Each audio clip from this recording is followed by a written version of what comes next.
Başlayın Altan, buyurun. Təkrar mən salamlayıram iştirakçıları. Bugün biz burada UNEK tədqiqat mərkəzlərinin işlərinin koordinasiya edən şöbə ilə birlikdə bilik iqtisadiyyatı UNEK tədqiqat mərkəzi olaraq yeni bir panel müzakirəyə başlayırıq. Mən istəyirəm girişdə Rəna xanım, buyurun siz giriş edin, sonra mən mövzu ilə əlaqədar davam edərəm. Təşəkkür edirəm Altan müəllim, söz verdiyiniz üçün. Belə məlumat olmayanlar üçün elə Şəhriyar müəllimlə də bugün tanış oldu. UNEK-də 32 tədqiqat mərkəzi yaradılıb və bilik iqtisadiyyat tədqiqat mərkəzi də o mərkəzlərdən biridir. Rəhbəri də çox hörmətli dosent Altan müəllim İsmayılovdur. Və bizdə bu mərkəzlərin fəaliyyət planı, istiqamətləri var və apardıqları tədqiqatları vaxtaşırı, demək, seminarlar, panel müzakirələri şəklində ictimaiyyətə, UNEK ictimaiyyətinə və yaxud da elə bizdə hər zaman təkcə UNEK-dən deyil, kənar universitetlər, təşkilatlar və s. də qoşulurlar, iştirakçılar və bu tədbirlərimiz mütəmadi olur. Və mən bugün burada iştirak edən həm məruzəçilərimizə, Şəhriyar müəllimə, həm İbrahim müəllimə təşəkkür etmək istəyirəm.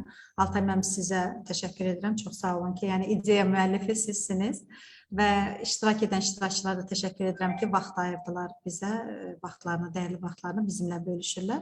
Buyurun, moderatorumuz, bugünkü tədbirimizin moderatoru da Altan müəllim İsmayılovdur, bilik iqtisadiyyat tədbiri. Çox sağ olun Rəna xanım. Sizə və sizin komandanıza təşəkkür edirik ki, bu işin bir görünür ideya tərəfi olsa da, arxa planda bütün o detallı məsələləri siz işləyirsiniz. Buna görə sizə də burada zəhməti olan digərlərinə də mən təşəkkür edirəm. Bugün bəli, biz belə deyək, bilik iqtisadiyyatı tədqiqat mərkəzi olaraq biz il boyu və bir neçə ildir, artıq 3-cü ildir fəaliyyət göstəririk və hər zaman biz çalışmışıq ki, belə deyək, bilik iqtisadiyyatı çərçivəsində Azərbaycanın həm iqtisadi tərəfdən, həm ümumilikdə bütün proseslərini bu çərçivədə ələ almağa çalışaq və çalışaq biraz belə deyək, çox standart olmayan, standartdan kənar və ya alışılmadıq səviyyədə bir rahat bir müzakirə mühiti əldə edək. Yəni, görülən fəaliyyətləri də hansısa nəyəsə belə deyək də quş qoymaq xətrinə yox, həqiqətən faydalı olaraq nələrdən faydalana bilərik, biz o çərçivədə bunu etməyə çalışaq. Ona görə biz bugün üçün əslində bugünkü mövzumuz deyim ki, çox xüsusi olaraq düşünüb və spesifik bir mövzu seçməmişik. Sadəcə dönüb dolaşıb gəlmişik ki, iqtisadi inkişaf məsələsi vacib bir məsələdir və iqtisadi inkişafda artıq innovativ yanaşma, belə deyək də, yaxşı tərəfi odur ki, bu çox artıq hallanır, çox istifadə olunur və artıq bundan qaçış yoxdur. Yəni, ona görə biz adı olaraq seçəndə iqtisadi inkişafda innovasiya zərurəti dedik. Yəni, bu zəruridir artıq. İqtisadi inkişafın çünki, belə deyək, ənənəvi bir baxışı və müasir bir baxışı var. Artıq ənənəvi baxış çox geridə qaldı. Artıq müasir baxışla biz yanaşırıq və yanaşmalıyıq daha doğrusu. Çünki artıq elə bir dövrə gəlib çıxmışıq ki, proseslər zaman sürətlənib. Yəni, qısa müddətdə artıq inkişaflar, dəyişimlər o qədər sürətli olur ki, ona görə mən elə bilirəm, vaxtı ikən yerində bir termindən istifadə etmişəm. Düzdür, patentini almamışam, ancaq düşünmək olar bu barədə. Mən deyirəm ki, artıq biz uşaqlıqdan bu tərəfə geridə qalmış ölkələr falan deyildiksək, biz deyəsən gələcəkdə gecikmiş ölkələr terminindən çox istifadə edəcəyik. Yəni, çünki zaman gedir, inkişaf çox sürətlidir, dünya sürətlə irəliyə doğru gedir. Siz burada artıq geridə qalmaqdan daha çox gecikmiş ola bilirsiniz. Əgər siz bu gedən qatara, necə deyək də, bilet ala bilməsəniz və buna özünüzü uyğunlaşdıra bilməsəniz. O baxımdan bu qısa müddətli yüksəlişlər olur, amma bu heç də, necə deyək, səhər qaldıq, Evrika kimi tapdıq və nəticə əldə etdik şəklində olmur. Bunun üçün mütləq buna bir hazırlıq prosesi olmalıdır. Siz buna hazır olmalısınız. Yəni, iqtisadiyyat olaraq, struktur olaraq, yəni necə hazırlıq? Sizin infrastrukturunuz buna hazır formalaşdırılmalıdır. Sizin təhsiliniz buna görə dizayn edilməlidir və siz institusional olaraq buna hazır olmalısınız ki, bu proses necə idarə olunmalıdır. Əgər və bu da təbii ki, yəni sözdə bunun deyilməsi, bunun ifadə olunması asan səslənir, amma əsas vaxt orada gedir. Yəni istənilən halda bu prosesə start verməlisiniz. Yəni bir il sonra verirsinizsə, bir il gecikirsiniz, 3 il sonra verirsinizsə, 3 il gecikirsiniz nəticədə. Amma yəni yol birdir. Yəni bu yolun alternatifi də yoxdur çox. Ona görə bugün gəlinən bir nöqtədə mən düşünürəm ki, həqiqətən biz bütün bu qeyd olunan infrastruktur çərçivəsində və xüsusilə təhsil mənasında, eyni zamanda institusional hazırlıq mənasındakı məsələləri çox müzakirə etməliyik, bunun üzərində çox durmalıyıq. Bugünkü görüşümüzdə də məhz biz bununla əlaqədar istədik ki, bir ölkəmizin, Azərbaycanın innovasiya belə deyək, görüntüsünü bir təqdim edək. Çünki innovasiyanın beynəlxalq kriteriyaları var, innovativ olmanın ölçütləri var, meyarları var. O baxımdan öncəliklə biz, İbrahim bəy bizə onu təqdim edəcək və o müzakirədən sonra biz Şəhriyar bəyin sahəsi daha spesifikdir, o bərpa olunan enerji üzərinə, tətbiq üzərinə davam edəcək bizimlə birlikdə. Ona görə mən sözü çox uzatmadan istəyirəm İbrahim bəyə verim. İbrahim bəy, buyurun, sizi dinləyirik. Çox təşəkkürlər Altay müəllim. Mən prezentasiyanı hal-hazırda bölüşüm və ümidvaram görsənir. Bəli, bəli. Və bildiyimiz kimi, deməli, sizin də qeyd edədiyiniz kimi Azərbaycanın müqayisəli qiymətləndirilməsini təqdim etmək istərdim bugün. Hamını bir daha salamlayıram və bu təqdimat, deməli, bizim Sumi Dövlət Universitetinin nəşr etdirdiyi jurnalda bu il nəşr olunacaq məqaləmizə əsaslanır. Məqalədə məndən əlavə 2 keçmiş UNEP tələbəsi də iştirak edib, Nərgiz xanım və Nərmin xanım. Biz buna oxşar məqalələri davamlı olaraq çap etdirmək istəyirik və düşünürəm ki, innovativlik və eləcə də Azərbaycanla əlaqədar olan bir çox trendləri izləmək və elmi araşdırmaq artıq siz dediyiniz kimi kifayət qədər zəruri hal alıb. Cari təqdimatın girişi var. Qısaca olaraq ədəbiyyat vasitəsilə nəzər yetirəcəyik. Verilənlər və metodologiya olacaq, nəticələr və yekunlaşdırıcı qeydlərə baxacaq.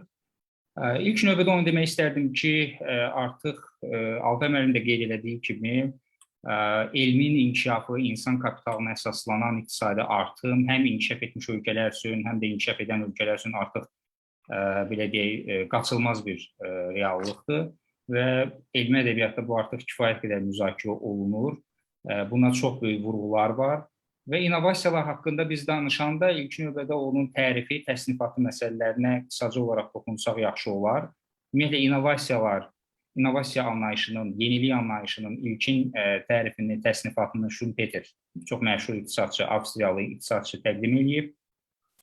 Burada biz yeni məhsullar, yeni istehsal üsulları, təchizat mənbələri, bazarlar və biznesin təşkili formaları kimi innovasiyaları qiymətləndirə bilərik.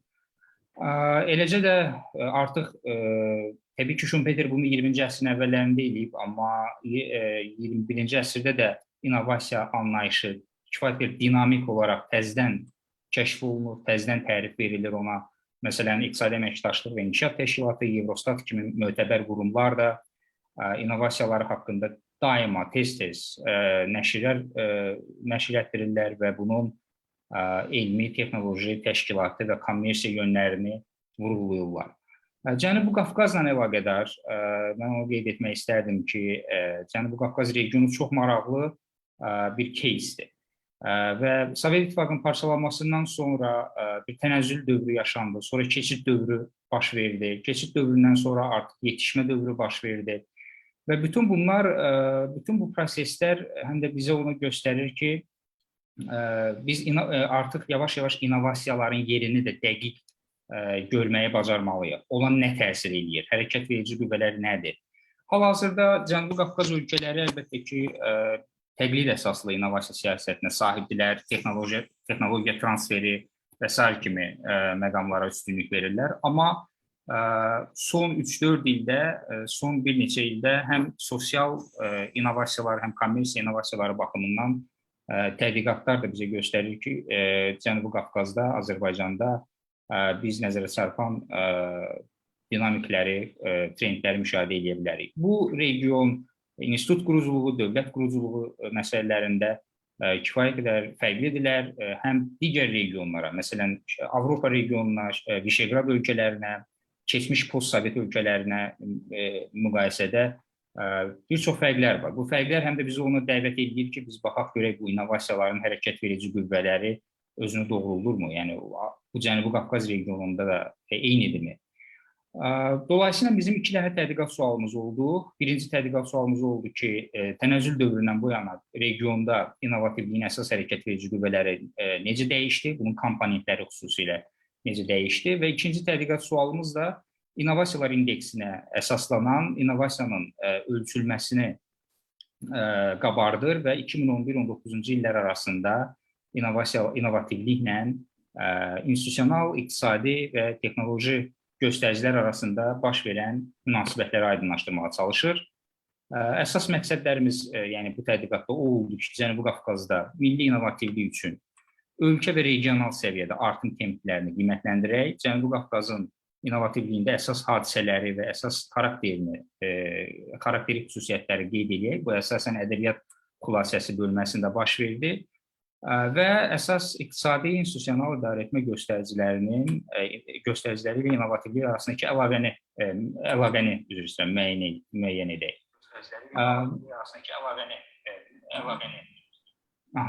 Deməli, ədəbiyyat xülasəsini qısaca olaraq toxunmaq istəyirəm, çünki yormaq istəmirəm iştirakçıları da nəzəri hissələrlə.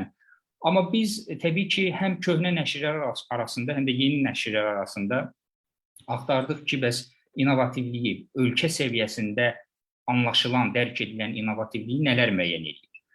Məsələn, 90-cı illərdən bir nümunə göstərə bilərik ki, ümumdaxili məhsul, savadlılıq dərəcəsi, alim və mühəndislərin sayı, istehsal sektorunun üzərindəki payı, məsələn, innovativliyi artırır və biz öz təhlillərimizdə məhz bu göstəricilər vasitəsilə icra eləməyə çalışdıq. Yeni nəşrlər də ona oxşar məqamlara vurğu vurur. Məsələn, uzun müddətli dövrdə məhsuldarlığın artımı, texnologiya transferi, müfəssəl mürəkkəb ixrac kimi məsələlər burada rol oynadı. Vergi siyasəti və əmək haqqları məsələn innovativliyi stimullaşdıra bilər, çünki əgər gəlir vergisi aşağıdırsa, əmək haqqları yüksəkdirsə, ixtisaslı kadrlar deməli innovativ fəaliyyətlərlə məşğul ola bilərlər. Eləcə də müxtəlif regionların hərəkət verici qüvvələri müxtəlif olur ki, innovasiyalar formalaşsın. Məsələn, təbii ki, Avstraliyada, Avropada, Afrikada bunlar bir-birindən fərqlidir. İnkişaf etmişlik dərəcəsinə uyğun olaraq, institutların inkişaf etmişliyinə uyğun olaraq bunlar dəyişə bilər. Azərbaycanla əlaqədar ən mühüm məsələlər ondan ibarət 2012-ci ildən etibarən deməli, elmüstumlu iqtisadi inkişafın əhəmiyyəti daim vurğulanır, bunun üçün işlər gedir. Məsələn, gələcəyə baxış konsepsiyasında bu vurğulanır. Bəzi tədqiqatlar artıq göstərir ki, xarici şirkətlər ölkədə fəaliyyət göstərdikcə və ali təhsil müəssisələri ilə özəl sektor arasında əlaqələr inkişaf etdikcə Azərbaycanda innovativləşmə prosesi baş verir. Eləcə də spesifik sektorlarda innovativliyi müəyyənləşdirən müəyyən amillər də artıq yavaş-yavaş tapılır. Məsələn, gender müxtəlifliyi, milli müxtəlifliyi kimi məsələlər burada rol oynayır. Xarici tədqiqatçılar da Azərbaycana artıq vurğu vururlar. Məsələn, asan xidmət bir sosial innovasiya kimi qəbul olunur və təhlil olunur. Qeyd etmək istəyirəm ki, bununla əlaqədar nəşrlər artır. Hərbi sektor Azərbaycanda innovativdir və xarici ekspertlər bunu müharibənin 2020-ci ilin deməli 2020-ci ilin Vətən müharibəsinin timsalında təhlil edirlər. Və eləcə də, məsələn, xidmətlər sektorunda teletip təcrübəsi artıq formalaşıb. Teletip təcrübəsi vasitəsilə məsafədən tibbi xidmətlər göstərilə bilər. Bu özü artıq xidmətlər sektorunda innovativləşdiyini göstərə bilərik. Digər ölkələrə Gürcüstana məsəl üçün fikir versək, Gürcüstanda da Gürcüstan İnnovasiya və Texnologiya Agentliyi qurulub, innovativ fəaliyyətləri koordinasiya etməklə məşğuldur. Eləcə də bir çox çağırışlar hələ də var. Məsələn, özəl sektor orada aşağı iştirak payına malikdir innovativ fəaliyyətlərdə. Eləcə də patent müraciətlərində bir qədər özəl sektor aşağı inkişaf edir. Bu bir çağırış kimi orada mövcuddur və elektron hökumət təcrübəsi isə Azərbaycanda olduğu kimi inkişaf etməkdədir. Ermənistan iqtisadiyyatında isə əsasən deməli onlarda deməli keçid dövründən bu yana yaranan bəzi çağırışlar var. Məsələn, təlim-tədris proqramlarında aşağı iştirak var, mühəndisliklə əlaqədar, elmi sahələrlə əlaqədar. Bəzi tədqiqatçılar belə hesab edirlər ki, deməli Ermənistan iqtisadiyyatında insan kapitalı inkişaf etmiş laboratoriyalar və institutlar var ki, bu innovativliyə yaxşı təkan verə bilər. Amma Dünya Bankı dəyərləndirib ki, Ermənistan iqtisadiyyatı əsasən İKT yönümlüdür, proqram təminatı hazırlanması ilə məşğuldurlar və web dizaynın ixracına fokuslanırlar. Və onların bu regionun həm də Yeni İpək yolu, Çinin bir kəmər, bir yol kimi layihələrinə də inteqrasiya elətdirmək fikirləri var. Və eləcə də onlarda ən əsas çağırışlardan biri oldu ki, təhsil sistemi və əmək bazarı arasında uyğunsuzluqlar var ki, real əmək bazarının tələblərinə uyğun kadrlar hələ ki istənilən səviyyədə hazırlanmır. Bizim məqalənin deməli verilənlər və metodologiya hissəsi kifayət qədər əslində sadədir. Bizim məqsədimiz oldu ki, biz ümumi deskriptiv xarakterə malik ümumi mənzərəni, müqayisəli təhlili ortaya qoyaq. Biz Kornell Universiteti tərəfindən təqdim olunan Qlobal İnnovasiyalar indeksinə fokuslanmışıq, bunu istifadə etmişik. İndeks 0 ilə 100 arasında dəyişir, nə qədər yüksək olsa bir o qədər yaxşıdır. Deməli, bu indeks özü iki subindeksdən ibarətdir. İnnovasiya girişi subindeksi və innovasiya buraxılışı subindeksi. İnnovasiya girişi subindeksi özündə cəmləşdirir institusional idarə etmə məqamlarını və biznes mühiti ilə əlaqədar ölçülə bilən, indeksləşdirilən, aqreqatlaşmış belə deyək məqamları. İnnovasiya buraxılışı subindeksi isə deməli özündə sırf buraxılış yönünü, yəni deyək ki, sənaye sektorunu, kreativ sektorların istehsal buraxılışını, innovativ xidmətlərin hazırlanmasını kimi məsələləri özündə cəmləşdirir. 3 ölkəni müqayisə eləmişik, eləcə də ümumi Cənubi Qafqaz orta göstəricisi hesablanıb və polinom trend xətti yanaşması istifadə elədik. Bildiyimiz kimi kvadratik funksiya yanaşmasıdır. Xətti yanaşmadan fərqli olaraq bu bizə imkan verir ki, biz səpələnmə diaqramını iki hissəyə bölək, başa düşək ki, tərs və düz mütənasib əlaqələr nə vaxta qədər olub. Yəni, o ümumiyyətlə bir mənalı olaraq düz mütənasib əlaqə olub, yoxsa tərs mütənasib əlaqə olub və s. Əlbəttə ki, qrafiklərdə bu daha aydın olacaq və əlavə olaraq korrelyasiya analizləri yer alıb. Bu ümumi riyazi spesifikasiyadır. Bunun üzərində çox qalmaq istəmirəm və sadə faiz artımı düsturu vasitəsilə biz artım templərini qiymətləndirmişik. Qısaca olaraq ümumdaxili məhsulun göstəricilərinə baxanda biz görürük ki, Azərbaycan regionu böyük iqtisadiyyatıdır, ən böyük iqtisadiyyatıdır və 2008-ci ildən etibarən isə 2009-cu ildən etibarən isə Gürcüstan iqtisadiyyatı ikincidir və Ermənistan iqtisadiyyatı üçüncüdür. 2008-2009-cu ilə qədər o iki ölkə arasında oxşarlıq böyük olub, bir-birinə yaxın göstəricilər olub, amma artıq bu göstərici böyüyür. Bu fərq daha doğrusu böyüyür. Biz deməli innovativliyi müəyyənləşdirən əsas komponentlərə fikir versək, məsələn, onlardan biri tədqiqata xərclənən vəsaitlərdir. Əgər o ümumdaxili məhsulda böyük yer tutursa, belə hesab olunur ki, innovativlik üçün də münbit şərait var. Gürcüstan üçün bu deməli göstərici bir qədər məhduddur. Bəzi illər ərzində bu olmayıb, amma Gürcüstan son illərdə bu göstəricidə lider mövqeydədir. Azərbaycan isə 2010-cu ildən 2019-cu ilə qədər əsasən 0,2% civarında sabit bir göstəriciyə nail olub, amma gələcəkdə bunun artırılmasına dair proqramlar qəbul olunub. Ermənistan iqtisadiyyatı da kifayət qədər volatildir. və son illərdə bir qədər mənfi trend müşahidə olunur. Digər iki mühüm göstəricilərdən biri odur ki, informasiya texnologiyaları ixracı ümumi ixracdakı payı necədir? Son illərdə Gürcüstan burada liderdir, amma Azərbaycanda bildiyimiz kimi ixrac əsasən neft və təbii qaz yönündə olduğuna görə istər-istəməz deməli informasiya texnologiyaları ixracı burada bir qədər aşağı yer tutub, amma ona görə də biz ikinci göstəricində istifadə elədik. Başqa sözlə cari qiymətlərlə milyon ABŞ dolları ilə ölçülən yüksək texnologiyalar ixracı. Burada biz artıq görürük ki, hətta bəzi illərdə Azərbaycan regionda lider mövqedə olub. Son 4-5 ildə çox böyük müsbət artım var. Digər ölkələrdə də müəyyən artımlar, pozitiv trendlər olub. Lakin məsələn Gürcüstanda 2019-cu ildə geriləmə müşahidə olunur.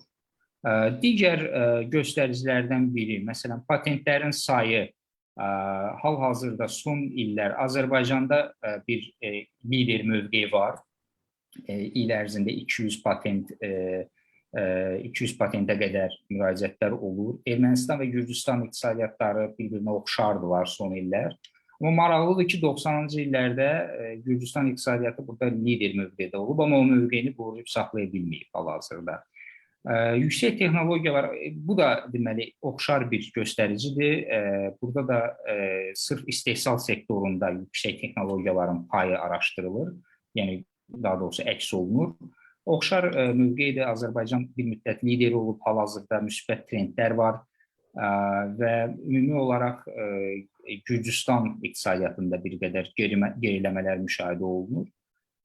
Sırf biz innovasiyalar indeksinə gəlsək, biz bunu araşdırsaq, görərik ki, əslində innovasiyalar indeksi Cənubi Qafqazda bir sabit trend göstərir bizə daha çox. Bəzi hallarda, məsələn, Ermənistanın nümunəsində bu negativdir, mənfi trenddir. Amma ümumi Cənubi Qafqaz deməli trendi uzun müddət sabit olub, bir qədər artıb, sonra sabit qalıb. 2020-ci ildə pandemiyanın təsirləri hər üç ölkədə və eləcə də region səviyyəsində özünü göstərə bilib. Artım templərinə baxdıqda isə biz görərik ki, 2013-cü ildə, 2019-cu ildə çox yüksək artım templəri müşahidə olunub.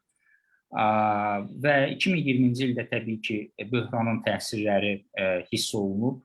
Amma məsələn Cənubi Qafqaz göstəricisi ümumi olaraq məsələn 2019-cu ildə də 2015-ci ildə də 7,5% artıma nail olub. Ən yüksək göstərici isə 2013-cü ildə olub 8,6%. Və analoji belə deyək göstəricilər burada artım templəri əks olunub və belə deyək trend sabitdir. Yəni ki, deməzdim ki, bir mənalı ancaq yuxarı xəttlə inkişaf edən və yaxud da ancaq aşağı xəttlə inkişaf edən trend var. Biz polinom xəttlərə baxsaq, görərik ki, deməli, burada Y oxunda bütün qrafiklərdə bizdə innovasiyalar indeksidir. X oxunda isə hal-hazırda deməli, qrafik 7-də biz əlavə eləmişik adam başına düşən ümumdaxili məhsulu.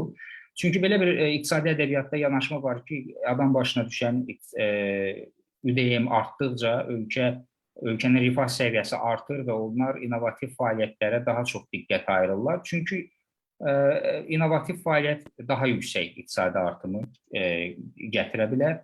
Ümumdaxili məhsul deməli innovativləşmə ilə müsbət əlaqədədir deməli Gürcüstan nümunəsində və ümumi Cənubi Qafqaz nümunəsində. Azərbaycanda bu bir müddət deməli düz mütənasib əlaqədə olub, bir müddət isə innovativləşmənin templəri azalıb. Ermənistan iqtisadiyyatında isə bu daha çox aşağı doğru gedib, yəni innovativləşmə ÜDM-in artımı ilə paralel baş verməyib. İkinci qrafikimizdə biz burada qanunun aliliyi indeksini görürük.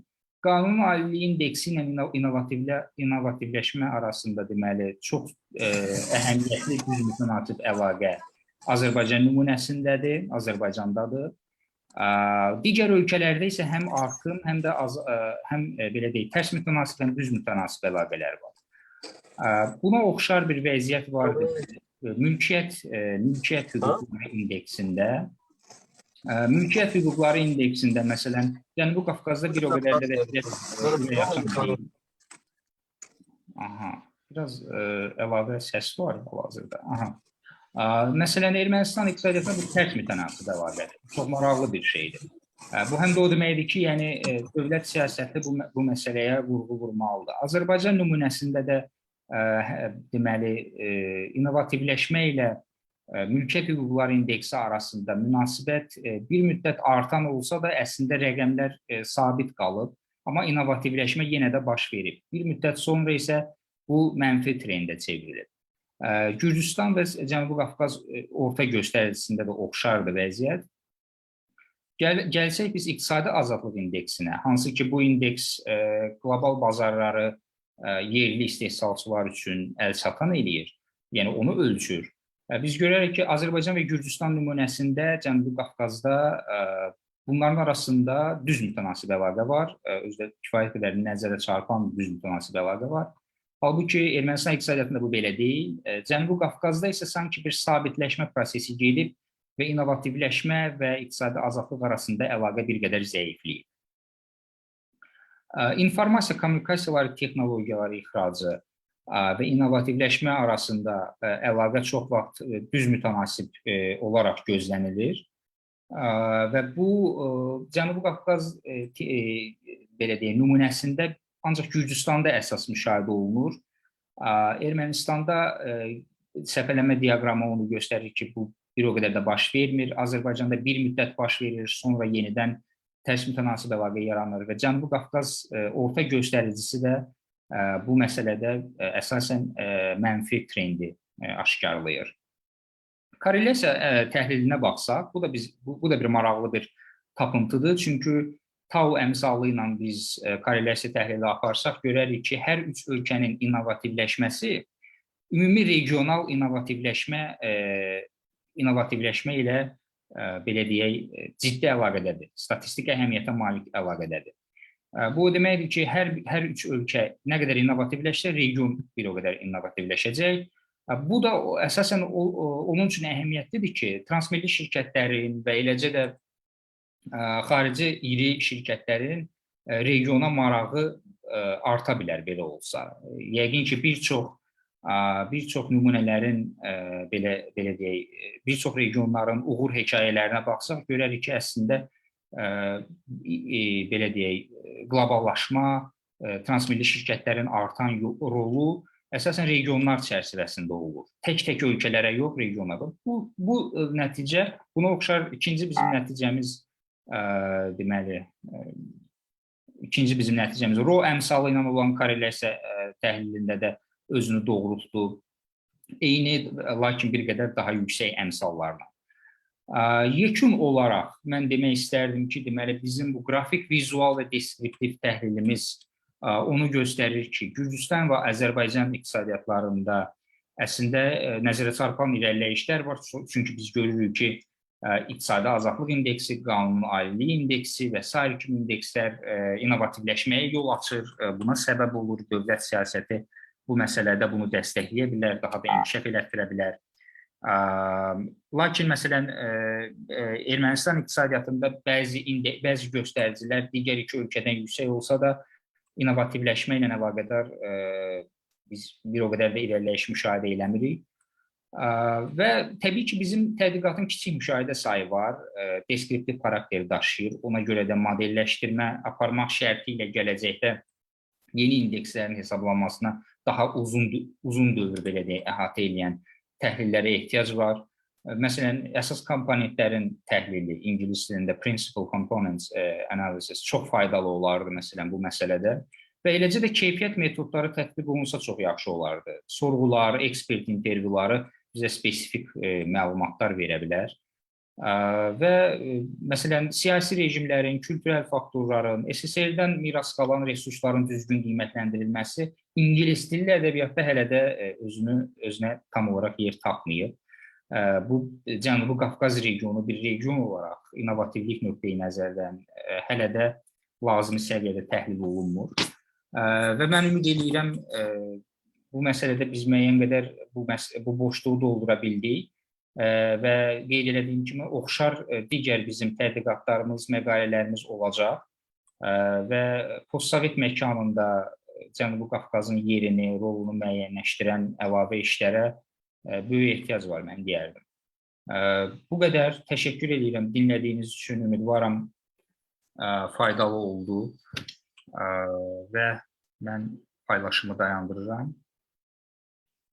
Belə. Evet, çox sağ olun İbrahim müəllim, çox ətraflı və eyni zamanda çox faydalı məlumatlar verildi və mən qeyd elədiyiniz kimi mən düşünürəm ki, bu inovativlik indeksi ilə əlaqədar ki, komponentlər arasındakı əlaqələrdən danışdınız. Əslinə baxanda onların hər birinin özü çox maraqlıdır ki, bəzi hallarda bu gözlənən nəticə özünü doğruldur. Yəni teorik olaraq nə gözlənirsə bizdə o özünü doğruldur. Amma bir çox göstəricidə bu özünü doğrultmur. Yəni hətta teoriyada olanın əksinə bir nəticə çıxır. Təbii ki, ən maraqlı olan hissəsi də orasıdır. Çünki əgər ədəbiyyatda yanaşmalara uyğun gəlmirsə, nəzəriyyə tərəfindən doğrulanmırsa, bunun mütləq bir səbəbi var. Və mən hətta buna əlavə olaraq deyim ki, siz o qapını açdınız. Bizim indi working paper səviyyəsində bir çalışmamız var.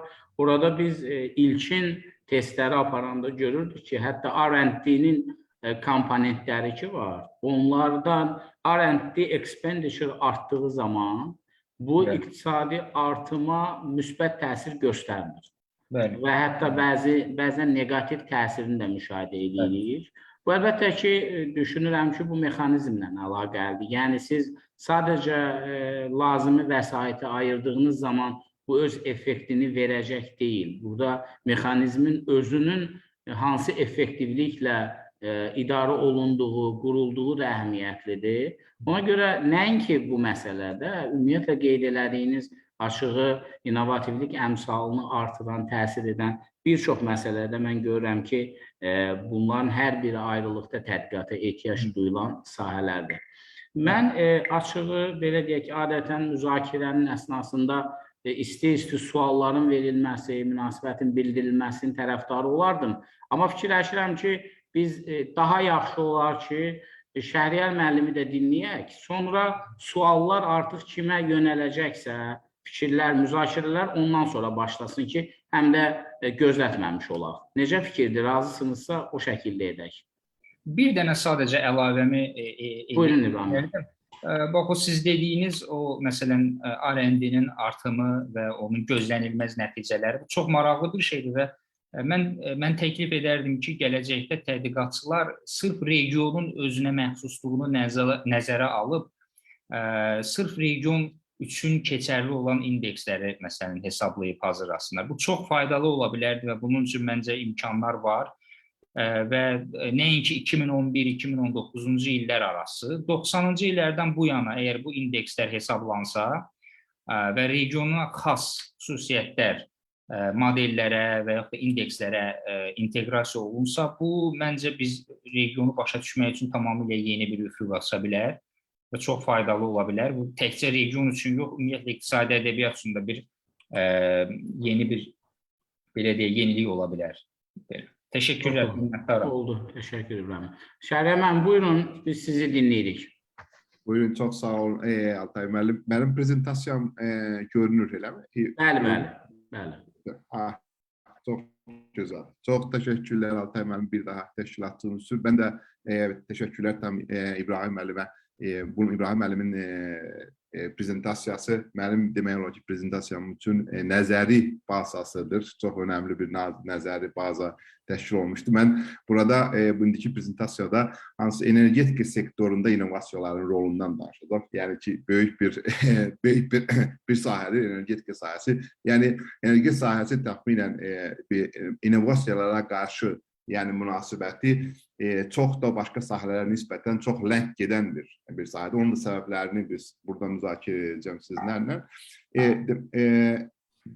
Burada ilk növbədən baxmaq istərdim ki, energetika sahəsinin ümumilikdə iqtisadiyyatda yani rolu nədir? Yəni biz bir baxışda bütün hər hansı bir iqtisadi, hər hansı bir istehsal prosesini nəzərdən keçirsə, orada energetika sahəsi mütləq bir rol oynayır. Yəni bəzən energetika sahəsi iqtisadiyyatın bel sümüyü də adlandırır. Çünki yəni hər hansı bir energetikasız, yəni enerjinin hansı bir qiymətlərinin təsiri təbii ki, yəni hər hansı bir istehsal prosesinə təşkil edir. Burada yəni hansı bir iqtisadçı dostlarımız da burada olanlar bilirlər ki, energetikanın, enerji istehlakçı ilə birbaşa müdaxilə arasında birbaşa əlaqə vardır. Yəni bunu heç kim dana bilməz. Yəni təbii ki, artan bir əlaqə var, hansı bir pozitiv bir korelasiya var. Təbii ki, bu da onu göstərir ki, biz baxdıqca təxminən bir qrafikanı göstərmək istərdim ki, hansısa bir grafikada energetika istehlakı artır, yəni consumption artır və eyni zamanda ümumi daxilə məhsul artır. Yəni bu tamamilə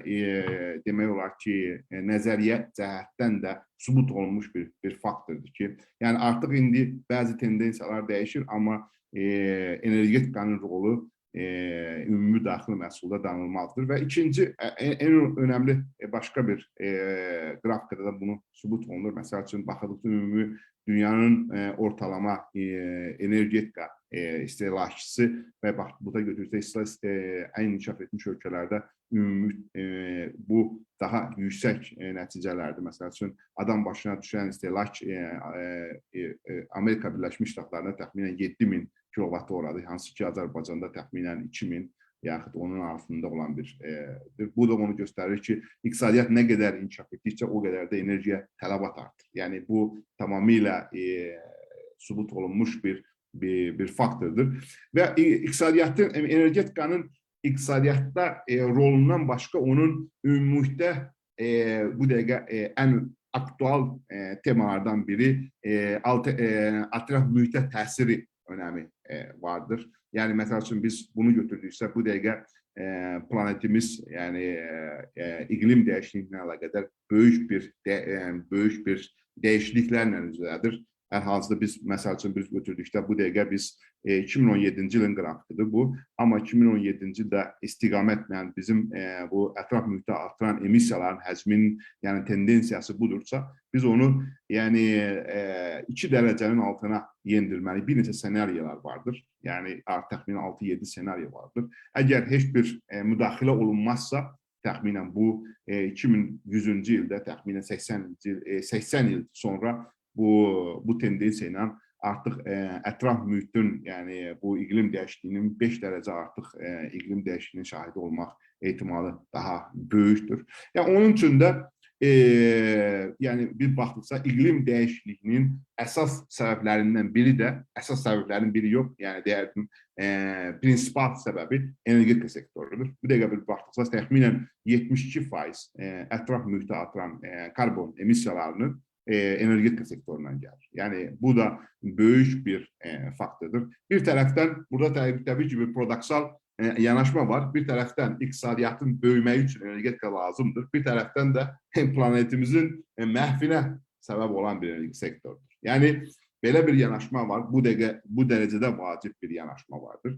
Yəni, burada təxminən artıq bu situasiyada təbii ki, biz baxdıqsa, nə cür innovasiyalar, nə cür rol oynaya bilər. Yəni, energetika sektorunda daha bu sektorun daha da karbonsuzlaşması istiqamətində innovasiyalar hansı rolu oynaya bilər? Belə bir, bunun əsas mənim prezentasiyamın əsas məqsədi bundan ibarətdir. Bunun üçün gəlin tarixə nəzər salaq. Tarixə nəzər saldıqda görərik ki, yəni təxminən tarixən, yəni biz təxminən 30-40 ilə arxaya baxsaq görərik ki, energetika sektoru, yəni eyni gördüyümüz sektor elə böyük bir dəyişikliklərə şahid olmamışdır. Məsəl üçün, bizim başımızdan keçən elektrik naqilləri 40 il bundan, 50 il bundan öncə necə idisə, indi də təxminən elədir. Yəni, biraz dəyişikliklər ola bilər, amma təxminən fikir olaraq, yəni dizayn olaraq, hər hansı bir məntiq olaraq eynidir. Biz götürək təxminən kömür elektrik stansiyalarını götürək və yaxud qaz elektrik stansiyalarını götürək və yaxud su elektrik stansiyalarını götürək. Bir 60 il, 50 il bundan öncə necə idisə, təxminən eyni məntiqlə, eyni struktura ilə. Bu da nə ilə əlaqədardır? Bu da ona əlaqədardır ki, bu sektor inovasiyaya heç o zaman açıq olmayan bir sektör olmuşdur. Yəni bunun da öz səbəbləri vardır. Niyə elektrik sahəsi, yəni enerji sahəsi? Bunun da bu ümumi bir R&D'ye burada İbrahim müəllim də bunu qeyd elədi. R&D'nin rolu. Biz buna baxsaq, enerji sahəsində, enerji sektorunda R&D'ye qoyulan investisiyalar təxminən 1%-dən aşağıdır. Bu da hansı ki, ümumi ortalamaya bütün sektorlara baxsaq 5-6%. Məsəl üçün, təkcə Microsoft 2021-ci ildə R&D'ye qoyduğu investisiya 21 milyard dolar oldu. Yəni bu qədər. Amma energetika sektorunda təbii ki, bunun inovasiyaların tarixən rolu çox limitli bir şəkildə olmuşdur. Yəni onun da öz səbəbləri var. Bunun da biz səbəblərinə qalxmadan baxsaq, yəni 2020-ci ildə ən inovativ industriya sektorları var. 200 dənə listəsi var. Yəni o 200 dənə listenin içərisində bir dənə energetika şirkəti tapa bilməzsiniz. Yəni təsəvvür edin ki, ölkənin, bütün dünyanın iqtisadiyyatın belsümü olasa, bütün iqtisadiyyatın hərəkənci qüvvəsi olasa, amma inovativ şirkətlər sırasında, yəni 200-300 inovativ şirkətlər sırasında bir dənə energetika şirkətinin adını tapmaq olmaz. Yəni bunun da öz səbəbləri var. Nəyə görə? Yəni bunun bu tarixən energetika sahəsi, yəni inovasiyaya açıq olmamışdır. Bunun da əsas səbəblərindən biri bunların qarşısında struktural iqtisadi bariyerlərin olmasıdır. Yəni tarixən hər hansı bir energetika sahəsində energetika proyektini həyata keçirmək üçün proyektlər, yəni həmin layihələr çox böyük, çox texniki cəhətdən mürəkkəb, çox bahalı və uzun müddətə başa gələn proyektlər olur. Bu da ki, nəyə götürür? İbrahim müəllim də qeyd etdi. Yəni inovasiyada əsas məsələ dinamiklik çox önəmlidir. Yəni hər hansı bir, bu biz baxdıqsa, yəni Azərbaycana götürək, Azər Enerji təxminən 50 ildir ki, yəni eyni məntiqlə bizdə fəaliyyət göstərir. Məsəl üçün Çilidə tarixən yaxud götürükdə 4 enerji şirkəti tarixən yəni bütün iqtisadiyyatın, bütün yəni istehsalın öz əlində cəmləşdirilmiş. Məsəl üçün hansı bir ölkəyə baxdıqsa, enerji istehsalı şirkətlərin sayı barmaqla sayılacaq qədər. Yəni burada nəticəsi nədir? Çox bahalı başa gəlməyi, məsəl üçün hər hansı bir kimsə öz cibindən bu dəqiqə energetika sahəsinə investisiya etməyə, yəni çox bahalı bir layihələr idi. Yəni həm də ki, texniki cəhətdən daha kompleks layihələr olub. Yəni hər hansı bir kömür elektrik stansiyasının tikilməsi 80 aya başa gəlir. Yəni hər hansı kiminsə 80 aya və yaxud 100 aya bu sahələri həyata keçirmək təbii ki, yəni buna böyük maliyyə vəsiyyəti lazımdır. Həm də ki, yəni bu da bu sahənin demək olar ki, yəni əsas limitləşdirici, inovasiyaya qarşı limitləşdirici faktorlarından biridir. Bu bizim tarixən belə olmuş biridir. Mən istərdim ki, yoldaşlarla bu barədə də söhbət edək. Amma xoşbəxtlikdən artıq 2000-ci ildən artıq bu tendensiya dəyişməyə başlamışdır. Alternativ enerji ehtiyatlarının daxil olması ilə artıq bu inovasiyaya istiqamətlənməmiş, yəni inovasiyaya limitli olan bir sahə artıq inovasiyaya qarşı, yəni inovasiyaların bu sahədə görülməyə başlamasına səbəb olmuşdur. 2000-ci ildə biz baxdaq, hansısa bir faktora baxsaq, yəni maliyyə bir faktoruna və enerji keçidə olan investisiyaların həcmi 500 milyon, yəni milyard dollar. Yəni bu da astronomik bir rəqəmdir. Yəni alternativ enerji ehtiyatlarına qoyulan investisiyaların 2000-ci ildə həcmi 300 milyard dollar. Yəni artıq bu tendensiya bunu göstərir ki, yəni biz baxdıqsa artıq iqtisadiyyat böyüdükcə təbii ki, yeni qoyuluşlar, yeni enerji qoyuluş gücləri meydana gəlir. Məsələn, biz baxdıqsa artıq 2014-cü ildən yeni dövrəyə girən energetika plantları, energetika şəbəkələrin əksəriyyəti artıq 60% demək olar ki, alternativ enerji sahəsi qoyulur. Yəni hal-hazırda bu dəqiqə kimsə bizim aramızda gedib desin ki, Dünya Bankına desin ki, mən kömür elektrik stansiyası tikəcəm, bana bu qədər pul lazım, vəsait lazımdır. 99%, yəni bunu sənədkeş kimi verməyəcək. Yəni bu belə bir tendensiya var. Yəni maliyyə institutları artıq yani alternatif olmayan, temiz olmayan elektrik şəbəkələrinin maliyyələşməsinə demək olar ki, yani artıq vəsaitlər ayrılır. Yani bu da artıq biz burada ne de görürük? Biz artıq bu gedişatla görürük ki, artıq müəyyən teknolojiyanın inkişafında da müəyyən dəyişikliklər başlayır. Məsəl üçün biz 2015-ci ildə külək enerjisi, bir dənə külək turbininin həcmi 365 kilovat idisə, bu günləri 2015-ci ildə 7 megawatt. Yani bu böyük bir dəyişikliklərə gətirib çıxır. Hansısa bəzən olur ki, bizdə indi iPhone 10 çıxır, 11 çıxır, 12 çıxır. İndi artıq solar enerji, güneş enerjisində və külək enerjisində eynidir. Bu günləri biz 7 megawatlıq, 3 megawatlıq bir elektrik, bir külək turbini quraşdırırıq. Bir 3 ildən sonra ondan daha yaxşısı 7'si çıxır. Yani artıq bu tendensiya bu istiqamətə gedir. Məsəl üçün eyni zamanda təxminən güneş enerjisində də baş verir. Məsəl üçün güneş enerjisində milyonlarla, bu dəqiqə biz Çili'də Atakama səhrasında milyonlarla yani plantasiyalar quraşdırılır. Yani bunun iki cür növü var. Biri var solar fotovoltaik növü var. Biri de var CSP növü var. Mesela dünyanın en belə hatta bu o kadar güclü enerji, kalorik enerji alınır ki, bunlar hatta yani müəyyən dəmirlərin qızdırılmasında, əldə edilməsində istifadə olunur. Yani hatta təxminən 3000 dərəcəyə yaxın da enerji almaq olur bu teknolojiyalarla. Buna CSP planlar. Bunun əsas səbəbləri nədir? Yəni, niyə birdən innovasiyaya bağlı olan bir sektor innovasiyaya daha yönəmləməyə başlar? Bunun əsas səbəblərindən biri də yani technological advancement, yani teknoloji irəliləyişlə bağlıdır. Yəni, teknoloji sıçrayışla bağlıdır. Təbii ki, burada qoyulan kütləvi, İbrahim müəllimlər dediyi kimi, kütləvi R&D-yə, kütləvi teknoloji irəliyə qoyulan vəsaitin hesabına. Məsəl üçün, mən doktorantura edəndə, 2008-ci ildə İspaniyada doktorantura edəndə, mən alternativ enerji sahəsi üzrə edirdim, iqtisadiyyat sayəsində.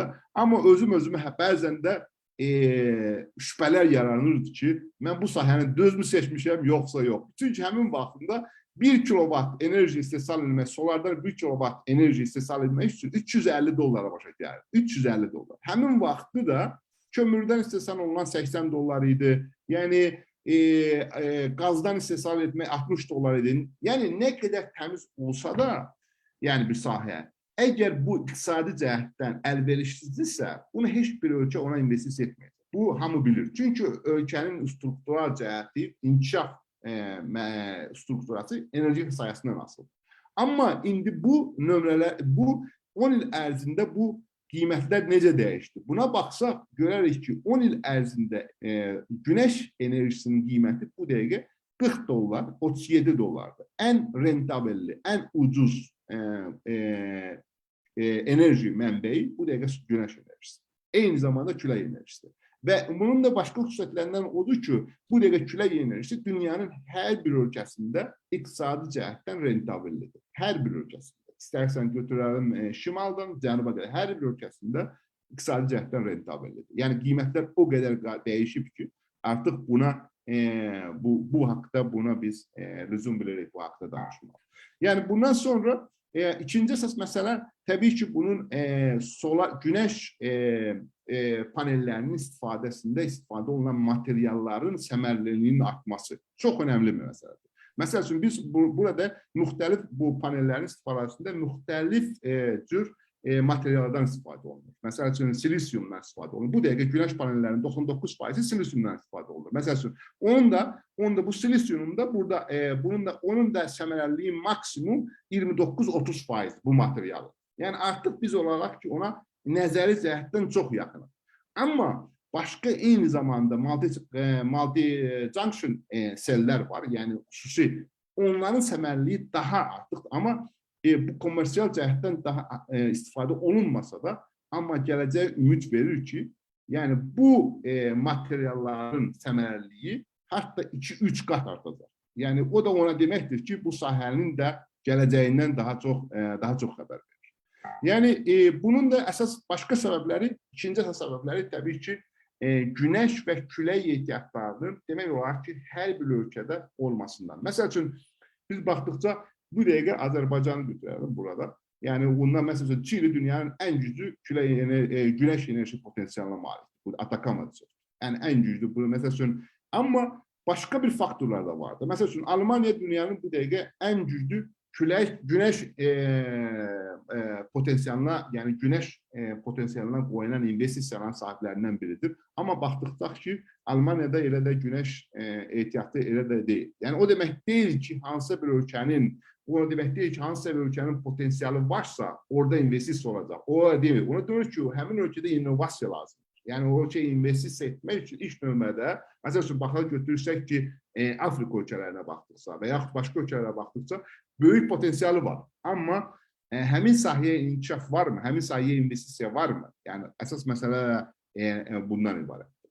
Yəni, külək enerjisi də eyni bir baxdıqda görərik ki, təxminən düzdür. Dünyanın bəzi yerlərində daha əlverişlidir. Məsələn, Danimarkada və yaxud Norveçyada, yaxud Çilinin cənubunda, Argentinada külək enerjisinin potansiyeli daha böyükdür. Amma deyərdim ki, saatdə təxminən saniyədə 3 metr külək olan sahələrdə bu paneller işləməyə başlayır. Artıq 5 saniyədə 5 küləyin sürəti saniyədə 5 metr olan yerlərdə artıq bu texniki cəhətdən rentabledir. Məsələn, Abşeron bölməsində bu dəqiqə küləyin sürəti 7-8 metr. Yəni o da deməkdir ki, artıq bu bölmədə külək, yəni Azərbaycanın bu Abşeron bölməsində külək enerjilərinin quraşdırılması həm texniki, həm iqtisadi baxımdan daha əlverişlidir. Yəni rentabellidir. Yəni artıq bu özünü bu dünyanın müxtəlif yerlərində doğruldur.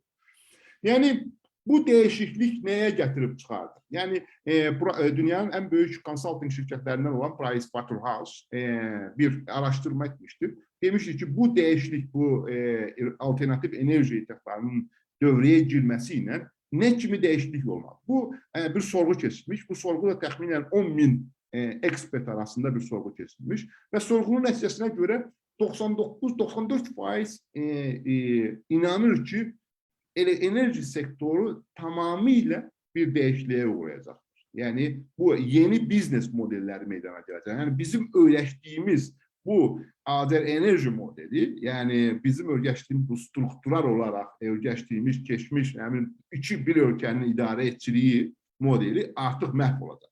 Yəni onun da bəzi səbəblərindən danışacağıq. Onun 67% inanır ki, yaxın gələcəkdə neft və qaz ölkələrinə tələbat artacaq, tələbat daha da yenəcəkdir. Bu nə deməkdir? Bu da təxminən siyasi bir vəziyyətin dəyişməsi deməkdir. Yəni, məsəl üçün, bəzən neft istehsal edən, qaz istehsal edən ölkələr barmaqla sayılacaq qədər isə, yəni biz deyirdik ki, mən bütün nöqteyi nəzər o ölkələrdən asılı idisə, bütün, məsəl üçün, energetika tələbatı ölkələrdən asılı idisə, amma indi bu vəziyyət alternativ enerji ehtiyatlarının dövrəyə girməsi ilə o ölkələrdə tələbat azalacaqdır. Yəni, təbii ki də bunun keçidi nə qədər sürətli, nə qədər sürətsiz olmağından asılı. Ola bilər ki, 30 il, ola bilər ki, 40 il, amma bu tendensiya onu göstərir ki, bu ölkələrdə tələbat azalacaqdır. Və bundan sonra 82% düşünür ki,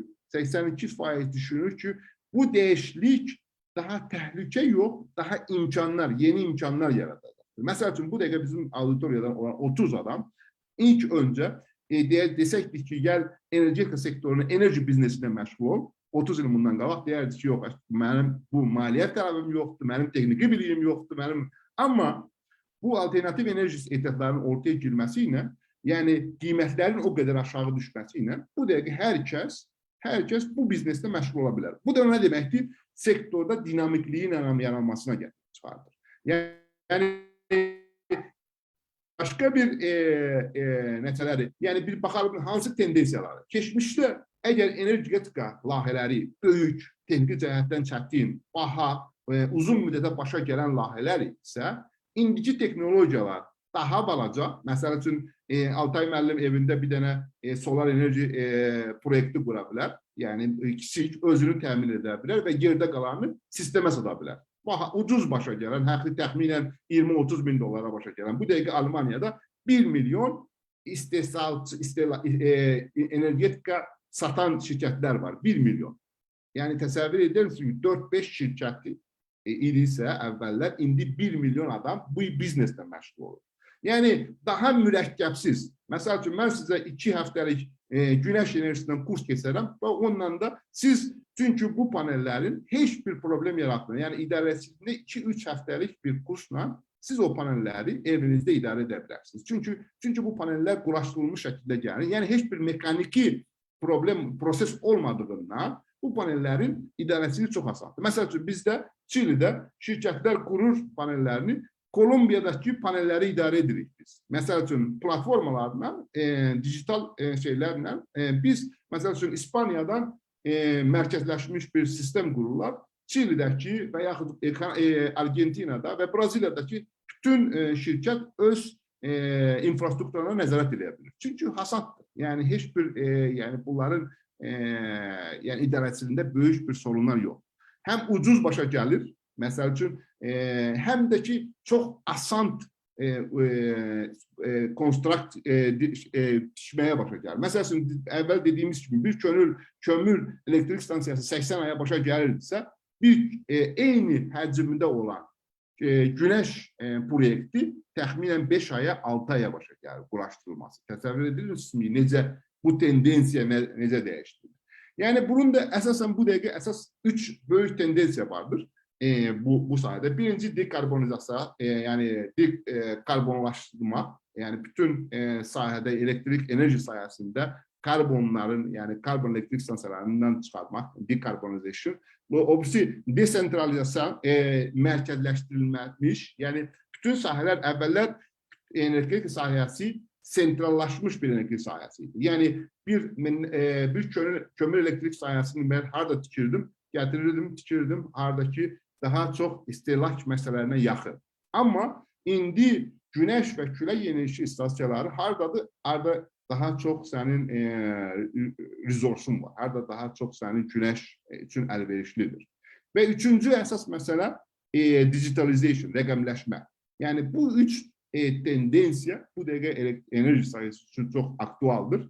Yəni yeni əsasən biz baxdıqca dekarbonizasiya, bütün sektorun dekarbonizasiya etməsi üçün yəni bir neçə əlaqələr var. Məsəl üçün biz elektrik sektorundan başlıqda yəni evlərin istiləşməsini təkmil etmək və ondan hidrogen istehsal etmək və hidrogen istehsal etməklə təbii ki elektromobilitet sektoru, bu dəqiqə transportun elektromobilitet sektoru çox önəmli bu dəqiqə böyük bir tendensiyadır. Yəni ikinci əsas məsələ desentralizasiya. Desentralizasiya o deməkdir ki, mərkəzləşdirilməmiş, yəni hər kəs bu biznesdən bizneslə məşğul ola bilər. Yəni artıq əvvəllər klientlər biz olaraq Azərişıqdan aldığımız biz pasiv klient idiksə, indi biz daha aktiv klientə çeviririk. Çünki biz istehsalçıya çevirə bilərik. Çünki panel quraşdırırıq, paneldən istehsal edirik və yerdə qalan artıq qaldığı enerjini yenidən sistemə sata bilirik. Yəni artıq biz bu pasiv klient məsələsindən daha aktiv klient məsələsinə keçirik.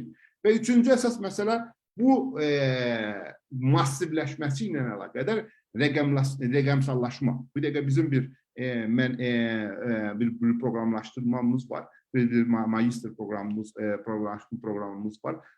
Alternativ enerji ehtiyatlarına rəqəmsallaşmanın rolu. Yəni hansı bir? Çünki bu desentralizasiya mərkəzləşmiş olarkən bu rəqəmsal digitalization texnologiyasız bunların idarə edilməsi daha da çətinləşir və bu böyük bir uzun bir mövzudur. Məsələn, blockchain-in tətbiqi və yaxud Internet of Things-in təşkili və yaxud başqaları. Məsələn, bizdə indi bir layihəmiz var ki, hansı bu layihədə artıq klientlər deyir ki, mənə sübut elə ki, sənin istehsal etdiyin enerji təmiz enerjidir. Məsəl üçün, bizim klient var, mənə deyir ki, sən istehsal edirsən, mənə sübut elə ki, sənin istehsal etdiyin enerji təmiz enerjidir, mən ona investisiya edirəm. Çünki mənim bank məndən onu tələb edir. Məsələn, layihədə mən ona tələb edir ki, sən istehlakın təmiz enerjidən olmalıdır. Və onun üçün də bu dəqiqə blockchain-in tətbiq olunması bu sahələrə böyük bir maraq vardır.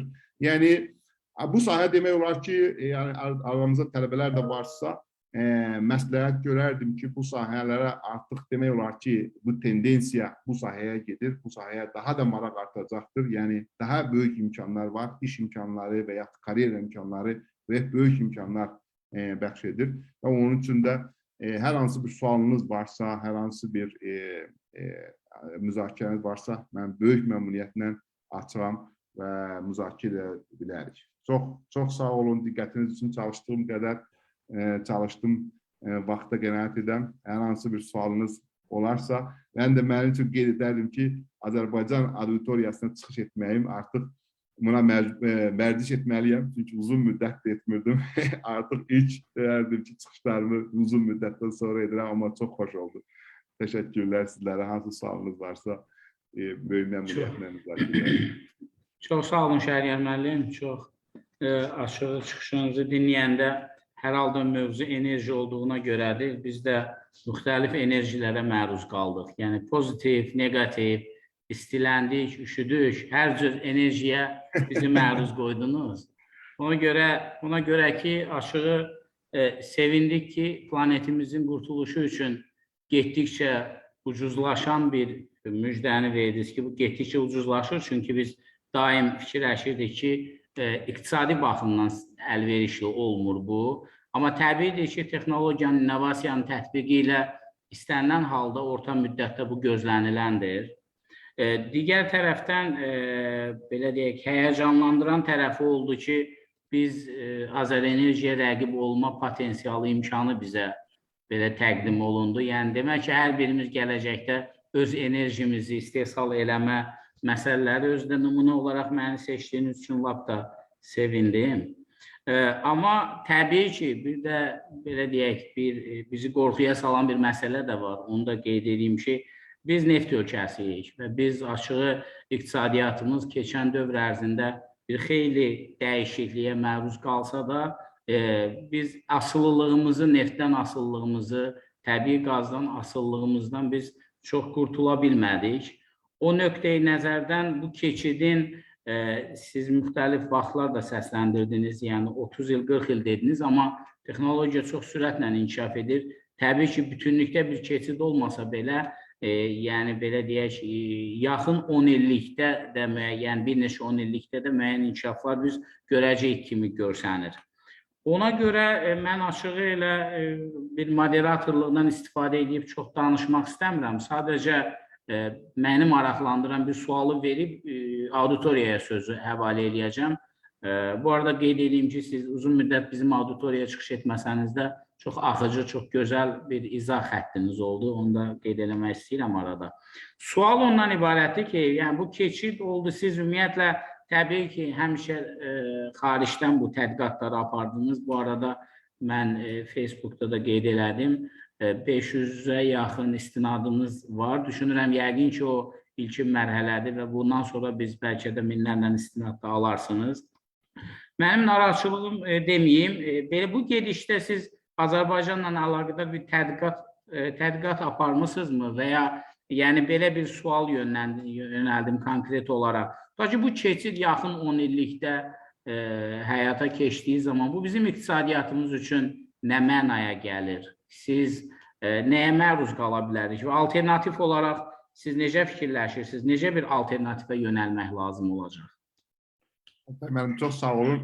Hal-hazırda təbii ki, mən də bu mövzu daha getdikcə aktuallaşdığına görə bizim Energetika Nazirliyinin əməkdaşları ilə sırf əməkdaşlıq etməyi planlaşdırırıq. Artıq ilk etaplar var və bəzi yəni ümumi layihələrdə birlikdə iştirak etmək falan. Yəni bunlarda böyük məmnuniyyətlə, həm də ki, bəxtimizdən mən də yaşadığım ölkə Çili dünyanın ən demək olar ki, alternativ qaz və neft ölkəsi olmadığından dünyanın ən inkişaf etmiş alternativ enerji üzrə ən inkişaf etmiş ölkələrindən biridir.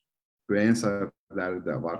Amma Azərbaycan üçün ən deyərdim ki, yəni əsas məsələ hansı bir problemi imkana çevirmək bacarığımız olmalıdır. Yəni burada əslində baxdıqca bir orta Azərbaycanın təbii ki neft və qaz ehtiyatlarına baxdıqca elə də çox böyük uzun müddətli bizim neft qaz ehtiyatlarımız yoxdur. Yəni deyək ki bir başqa ölkələrlə baxdıqda böyük bir gələcəyimiz var. Amma bu keçiddə deyərdim ki qazın rolu çox önəmlidir. Bu dəqiqə qaz alternativ enerji ehtiyatlarının özümüz bilirik ki gündüz güneş var, akşam güneş yoxdur və bunun da paralel olaraq daha ən çox istifadə olunan, daha təmiz başqa neft və mazut və ehtiyatlarına, kömürlərə baxanda keçid məhsulu üçün, keçid üçün ən çox qazı görürük. Bu da bizim daha da potensiallarımızı artırır. Yəni bu sırada bizim qaz ehtiyatlarımız olduğu üçün bu keçiddə Azərbaycanın rolu daha böyük olacaq. Yəni harası təxminən 10, 15, 20 il üçün bu böyük bir imkan.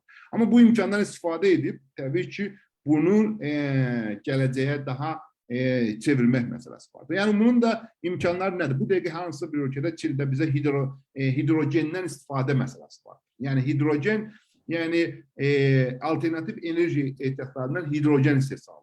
Və bu hidrogen istehsalına baxdıqda bunun ən böyük istehsalından əlavə ən böyük xərclərdən biri də infrastrukturdur.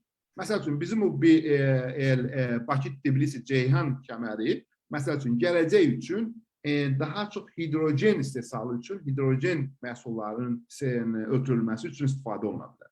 Yəni əsas məsələ bu istiqamətləri, yəni bu təbii ki bu aktual sual idi.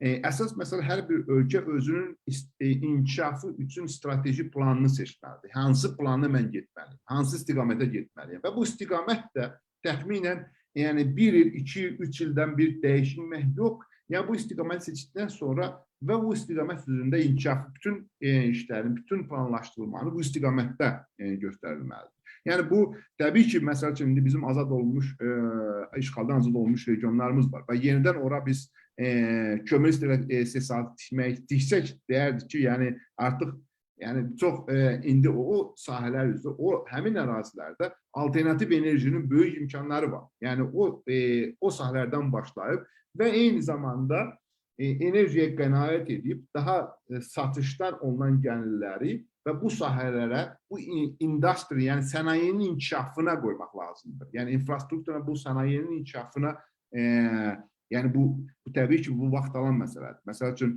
biz gətirib Azərbaycanda 2000 mega həcmində bir günəş enerjisi tiksək və bunu çalışdıranlar lazımdır. Bunu universitetdə bunu tədqiqatını aparan lazımdır. Universitetdə bunun tələbələr yetişdirmək lazımdır. Bu böyük bir prosesdir əslində. Yəni tək bir şeylə kifayətlənmir. Yəni onun üçün də buna strateji bir plan lazımdır. Hansıdır?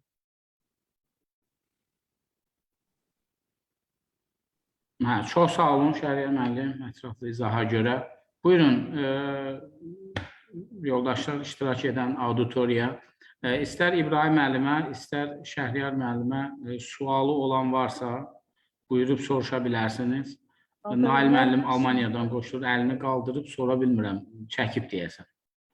Nail müəllim, buyurun. İlk öncə mən də hər kəsi salamlayıram. Hər iki təqdimatçıya sualım olacaq. Birinci, Şəhriyar müəllim, sizə bir sualım var. Qeyd etdiniz ki, yəni inkişaf etmiş ölkələr hər halda 72% ətraf mühitə bunların istehsalından belə karbonu ətraf mühitə daha ziyan vururlar belə. Amma maraqlısı budur ki, elə yəni biz burada həmfikirik ki, yeni texnologiya ilə biz iqlim dəyişikliyinin qarşısını ala bilərik. Yəni amma bu inkişaf etmiş ölkələr və belə mega firmaların sustainability awareness dediyimiz bunun insanlarda bu fərqindəliyi yaratmaq üçün üçüncü növ ölkələrdə keçirdikləri seminarlar falan, bunlar mənə belə qeyri-səmimi gəlir. Yəni böyük firmalar ən çox, yəni bunlar öz belə deyim də profit grab'i onu dayandırmaqdansa belə səmimi olmayan vədlər verilməsi, 2030-a qədər karbon emissiyasını azaldacaq və 2050-yə qədər sıfırlayacaq və s. və ilə axır. Amma birbaşa bunların təsiri ilə ətraf mühit kirlənir.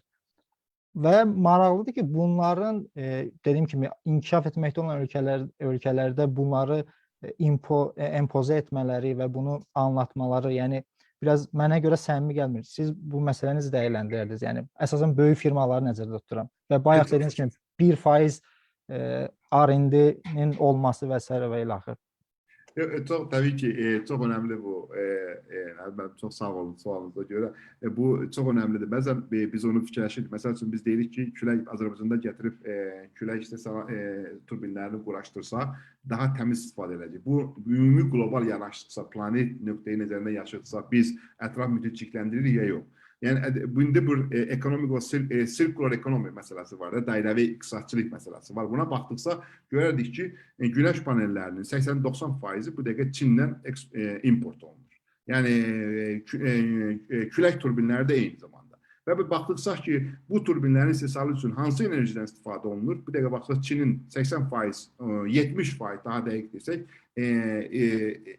enerji matrisi, enerji strukturu karbon üzərindən qurulur. Yəni o deməkdir ki, bu infrastrukturunu bir tərəfdən biz karbondan istifadə edib, çirkləndirərək bu panelləri istehsal edirik və biz onu gətiririk ölkəyə və biz fikirləşirik ki, biz daha təmiz qurğulardan istifadə edirik. Amma bir tərəfdən çirkləndiririk, bir tərəfdən bunu. Bu hərsə bir tendensiyadır. Bu da təbii ki, inkişaf etmiş ölkələrdə buna qoyulan qadağalardır. Yəni nizamnamələrin sərtliyi ilə əlaqədar.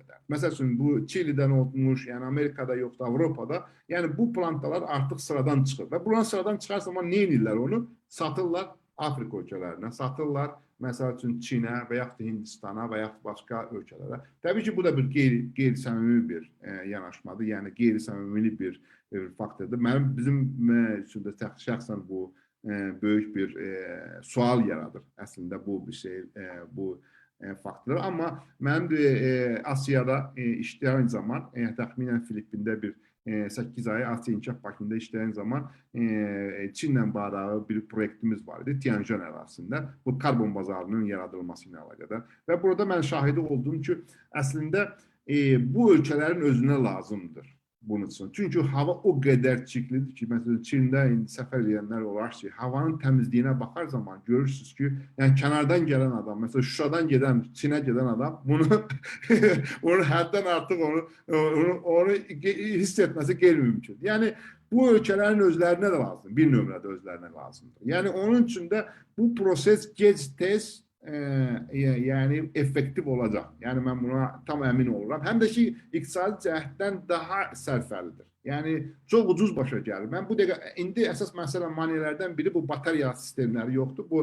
bateriya, bu saxlanılması. Bu bateriya sistemləri də ucuzlaşandan sonra mən şəxsən özüm Çildə yaşayaraq mən şəxsən sistemdən enerji almağı fikirləşmirəm. Öz evimdə qururam. Bateriyanı, küləş panellərini və bateriyamı qururam və onun alternativ məsələlərini düşünək qoyaq qırağa. Yəni alternativ çirkləmə məsələ. Amma iqtisadi cəhətdən bu proyektlər gün-bə-gün daha rentabl olmağa başlayır. Yəni bu da deyərdim ki, bu tendensiyanın bir hissəsi olacaq. Gec-tez bu nə vaxtsa gəlib çatacaq. Amma Altay müəllim çox gözəl bir şeydir. Qatara gecikməmək lazımdır. Söhbət ondan gedir. Yəni hər hansı, çünki dünya artıq sistemi quraqdan sonra, biz ora sistemə girdikdən sonra artıq biz first mover olmaqdan gedirik. Məsələn, regionun, İbrahim müəllim çox gözəl dedi, regionun inkişafı üçün bu çox şirkətlər əsasən Azərbaycana fikirləşmirlər. Bu çox şirkətlər investisiya edərkən regionu fikirləşirlər. Mən şəxsən indiki proqramımızda böyük şirkətlər var. Çalışırıq ki, onu Azərbaycana, bu Energetika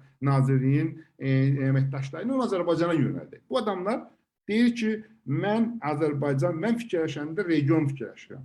Mən əgər girirəmsə regiona investisiya etməliyəm. Yəni, bu artıq mentalitet bu cəhətdən gedir. Onun üçün mən fikirləşirəm ki, əsas məsələ bu qatara gecikməmək, indidən potensialları o sahədə hazırlaşmaq, o sahədən fakultatlar açmaq, insanların yönləndirmək, tələbələri xüsusilə bu sahələrə yönləndirmək. Çünki 20 ildən sonra buna tələb, indi tələb artır. 20 ildən sonra buna tələb tamamilə artacaq və heç ola bilər ki, biz bu insan resurslarını xaricdən də ala bilərik. Yəni, o sahəyə də gəlib çıxa bilər. Onun üçün əsas məsələ, mən sizin sualınıza getmək istəyirəm ki, Nail bəy, ola bilər ki, o şirkətlər qeyri-səmimidir. Amma tendensiya onu göstərir ki, yəni 10 ilə, 15 ilə tamamilə bu texnologiyalar başqa ölkələrdə yayılacaqdır. Yəni, amma onun iqtisadi rentabelliyi ilə əlaqədar.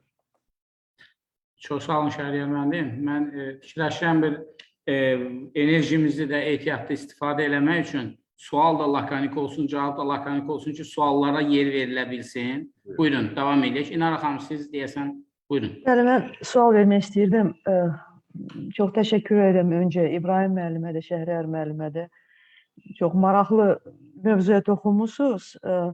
Və mən belə bir sual vermək istəyirdim Şəhriyar müəllim sizə. Siz Çilidən danışdınız və mən bilən bir neçə il öncə Çili Latin Amerikasında ən belə deyək də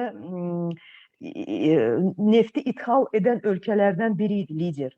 Amma siz indi deyirsiniz ki, onlar artıq Çilini bir alternativ enerjini istifadə edən bir ölkə kimi nümunə gətirə bilərsiniz də. Yəni orada çox böyük dəyişikliklər olub, mən belə başa düşürəm də bu. Çox da uzaq statistika deyil. Yəni bu yaxınlarda olub belə bir şey. Bu birinci bir sualım. Bir də ikinci sualım. Sizcə bütün ölkələr, bax deyirsiniz alternativ enerji, günəş enerjisi, külək enerjisi, bütün ölkələrin potensialı var ki, tamamilə ha vaxtsa, mən bilməm neçə ilə keçsin alternativ enerji və bütün sahələrdən ümumiyyətlə bu non-renewable resurslar tamamilə çıxsın. Yəni istifadədən. Belə bir sualdır.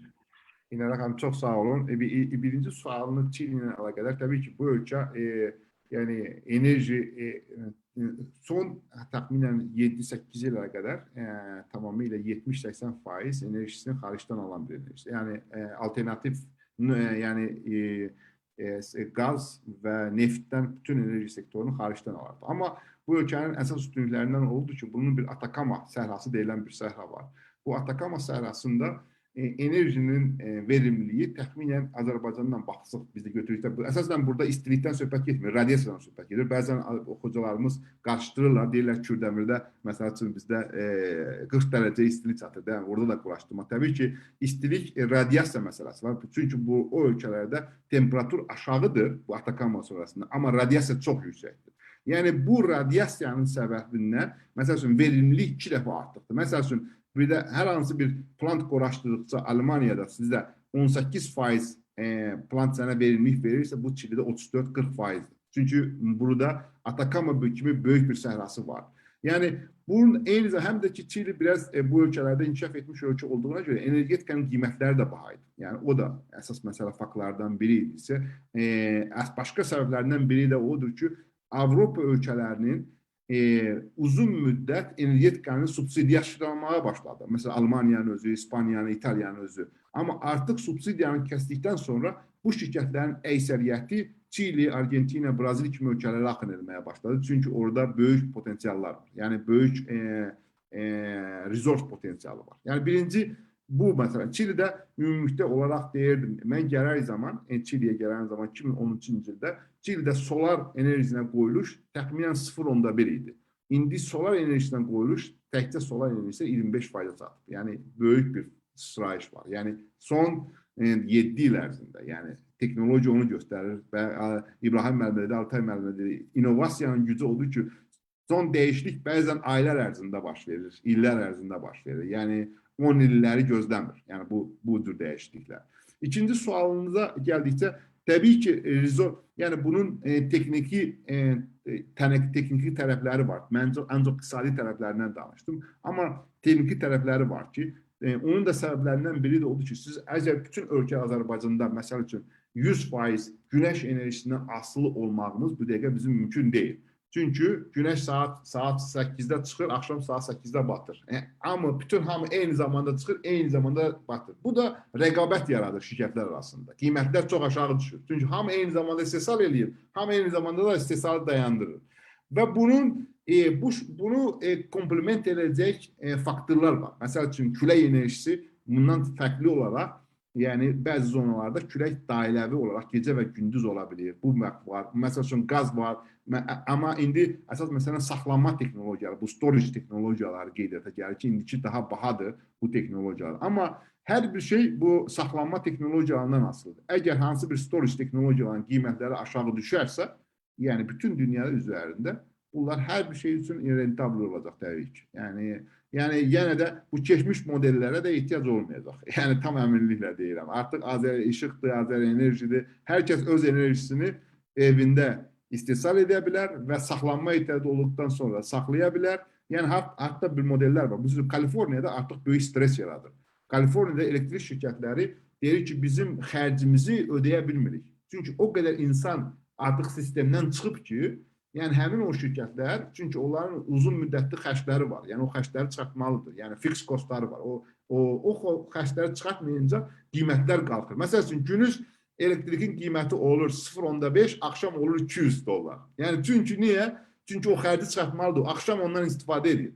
Amma saxlanma, bu storage texnologiyaları meydana gəldikdən sonra artıq yəni deyərdim ki, bu heç belə lüzum qalmayacaq. İndi ən əsas məsələ bu saxlanma texnologiyalarının nə zaman uzunlaşmasından asılıdır. Yəni əsas məsələ İnanın xanım dediyim kimi bütün dünyaya massivləşməsi bunun daha çox texniki məsələlərdən asılıdır, nəinki iqtisadi məsələlərdən.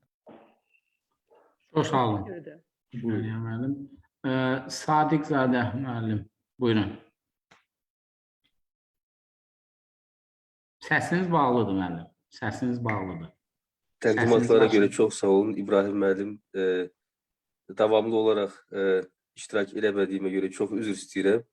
Amma hardasa 80% dinlədim və sözün əsl mənasında çox şey öyrəndim. Eyni sözləri Şəhriyar müəllim sizə də aiddir. Deməli, məndə belə bir sual olur ki, məndə sual tam sadə bir sualdır. Öyrənmək istədiyim üçün də bunu verirəm sualı sizə. Son zamanda bu blockchain haqqında çox danışırlar. Blockchain məsələn supply chainlərdə tətbiqi, yaxud blockchainin marketingdə tətbiqi və s. Eyni zamanda enerjinin rəqəmsallaşması haqqında çox eşidirik. İndi siz burada çox maraqlı bir suala, məsələyə toxundunuz. Blockchainin enerji sistemlərinin idarə edilməsi. Blockchain enerji sistemlərində, yəni hansı formada bu menecmenti daha məhsuldar edir? Bu məni çox maraqlandırır. Hər yanda eşidirik, amma məğzin nə olduğunu tam belə başa düşmürük. Çox sağ olun Sadiq bəy. Məsələ blockchainin tətbiqi. Blockchainin təxminən tək enerji yox, müəyyən agriculture, kənd təsərrüfatı məhsullarına və yaxud başqa məhsullara tətbiq olunur. Məsəl üçün, blockchainin ən üstünlüyü odur ki, qeydiyyat zamanı qeydiyyatın aradan çıxılması. Məsəl üçün, 3-4 əl dəyişdikdən sonra produkt, məsəl üçün, onun orijinallığını itirilməsi məsələsi var. Məsəl üçün, mən deyirəm ki, İbrahim müəllim, məsəl üçün, tutam ki, Kəlbəcərdə nəyisə istehsal olur, o vurulur, məsəl üçün, Şamaxıya, Şamaxıdan gəlir Gəncəyə, Gəncədən gəlir Bakıya, Bakıdan da gelir, məsəl üçün, Almaniyaya, məsəl üçün deyirəm. Bu artıq yer dəyişdikdən sonra artıq onun itirmə orijinallığın, onun orijin hardan gəlmə, itmə ehtimalı böyük. Yox, məsələn, mən onu bilirəm. Tutaq ki, mən gedirəm supermarketə, alıram, deyək, yarım kilo ət alıram. O ət məhsulunun üzərində QR kod var. Mən onu skən edirəm. Skən edirəm, baxıram bu standartlara uyğundur, ha vaxt gəlib, hardan çıxıb, hardan keçib sanpedstansiyadan və s. Hər şeyi mən məhsul haqqında bilirəm. Amma bu elektrik enerjisini axı mən QR-dan keçirə bilmirəm. Edirsən. Bizim təxminən bir proyektimiz var. Bu dəqiqə o proyektdən. Əsas məsələ indi sizə deyim. Elektrik enerjisində necədir? Elektrik enerjisində mütləq maliyyə institutları var. Məsəl üçün, burada bizim Çilinin ən böyük sənayesi mining sənayesidir. Bu copper biznesidir, mis istehsalı. Dünyanın birinci mis istehsalçısıdır. Bu mis istehsalçının, məsəl üçün, gedir fəaliyyətini maliyyələşdirmək üçün bank deyir ki, sən sübut elə ki, sən alternativ enerjiden istifadə edirsən. Yəni, təsəvvür edirsən, alternativ sertifikat göstərir ki, sənin istifadə edir. Bu da istehsaldan sertifikat göstərir ki, sən sertifikatla münaqişə mənə sübut et ki, sənin istehsal etdiyin enerji alternativ enerji mənbəyindəndir. Yəni indi bu dəqiqə artıq müəyyən böyük şirkətlər vardır ki, bu sertifikatlaşdırma şirkətlərinə məşğul olur. Yəni gedir, yəni onun orijinallığını götürür ki, bəzən orijinal şirkətin həm Məsələn, pendir istehsalında məhsulun bioproduct olduğunu mən sertifikatlaşdırıram. İndi mən evdə deyək musiqiyə qulaq asıram, cərəyandan istifadə edirəm. Mən bilmək istəyirəm bu cərəyan indi hansı şirkətdəndir? Bu şirkət bilirəm Azərenerji. Amma Azərenerjidə deməli həm su elektrik enerjisindən deməli elektrik gəlir. Həm deməli kömürdən, həm neftdən bizdə necə deyirlər? Biraz tərifləmək də lazımdır. Azərenerji çox geniş portfolyoya malikdir. Mən bilmək istəyirəm, mən bu blockchain haqqında çox şey oxumuşam, açığını deyim sizə. Hətta o qədər həyasızlaşmışam ki, o haqda elə mühazirə də demişim. Amma indi öz aramızda mən başa düşmək istəyirəm bu enerji sistemidir. İkinci də sual nədən ibarətdir? O da tam belə iqtisadi nəzəriyyəyə aiddir. Nə üçün Latin Amerikasında bu enerji sistemlərinin deməli özəlləşdirilməsi belə tez getdi? Məsələn, 80-90-cı illərdə onlar artıq özəlləşdirməni elədilər. Başqa yerlərdə elə baş verməmişdi. Kaliforniyada da oldu 90-cı illərdə. Bu ikinci sual. Bu blockchain'ə aid bir balaca da izahat verin ki, bir addım məndə irəli gedim. Təbii, Sadiq bəy. Bu blockchain'in məsələsi budur. Təbii ki, bizim bir dənə naqili var. Naqilə hər şey qoşulur. Məsələn, siz dediniz ki, kömürdən qoşulur, ondan sonra su elektrik enerjisi qoşulur bayaq. Və bu da məqsəd nədir? Məqsəd bu naqilə qoşulan zaman təbii ki, bu sənin produktun qarışır. Yəni, eyni naqillə gəlir. Kömür də gəlir, sən onu artıq istehsal edən, əlinə evə gələn zaman avtomatik sən onu sübut edə bilirsən ki, təxminən bu alternativ enerji oldu, yoxsa kömür oldu. Amma burada məqsəd nədir? Məqsəd sertifikat olandan sonra, bu sertifikat massivləşəndən sonra əsas məsələ nədir? Bu massivləşmə. Bu massivləşdikdən sonra, hər kəs onu tələb edəndən sonra artıq gün-gündən könül enerjisindən alınan olaraq qoşulanların sayı azalacaq. Bu elə bir rəmzi mənada, yəni sertifikat ancaq iqtisadi bir mənada daşıyan bir sertifikatlaşmadır. Yəni bunu sən sübut edirsən ki, yəni mən qoşulan ona qoşulur, enerjini qoşulan zaman deyir ki, sən qoşdun linyana, sən də bunu aldın. Yəni artıq o qoşulun nəticəni, o kökündəki onun qoşulmanı sən sübut etdi sənə. Məsələn, onu sübut etdi ki, mən onu sistemə qoşdum. Yəni bu da məqsəd də nədir? Bundan məqsəd odur ki, bunun massivləşdirilməsi. Yəni, hər kəs onu sübut etsin. Necə sübut etsin ki, sən onu qoşdun. Artıq iş ora gətirir ki, müəyyən bir müddətdən sonra artıq sistemə qoşulan 90% təxmin alternativ enerjidən gəlir. Yəni, əsas məqsəd, yenə də deyim ki, maliyyə xarakteri daşıyır burada və o sistemə qoşulmanı təmin etməli və bu massivləşməni təmin etməli. Bu birinci məsələ. Yəni, bunun texniki cəhətdən siz dediyiniz kimi, yəni, bu çaya hər şey qoşulur. Yəni, onun eyni şeyə aid etmək məsələsi gündəmdə deyil. Yəni, təbii ki, o artıq ola bilər 5-6 il, 7 bu massiv, hər bir şirkət artıq bu sertifikatı səndən tələb edəndən sonra artıq kömürdən heç kim ona qoşulmayacaq. Çünki artıq o istiqamətdən, əsas maliyyə xarakteri ki, bu sertifikatları daşıyır. Yəni, maliyyə xarakteri daşıyır. Mənim birinci sualımda cavabı bundan olar.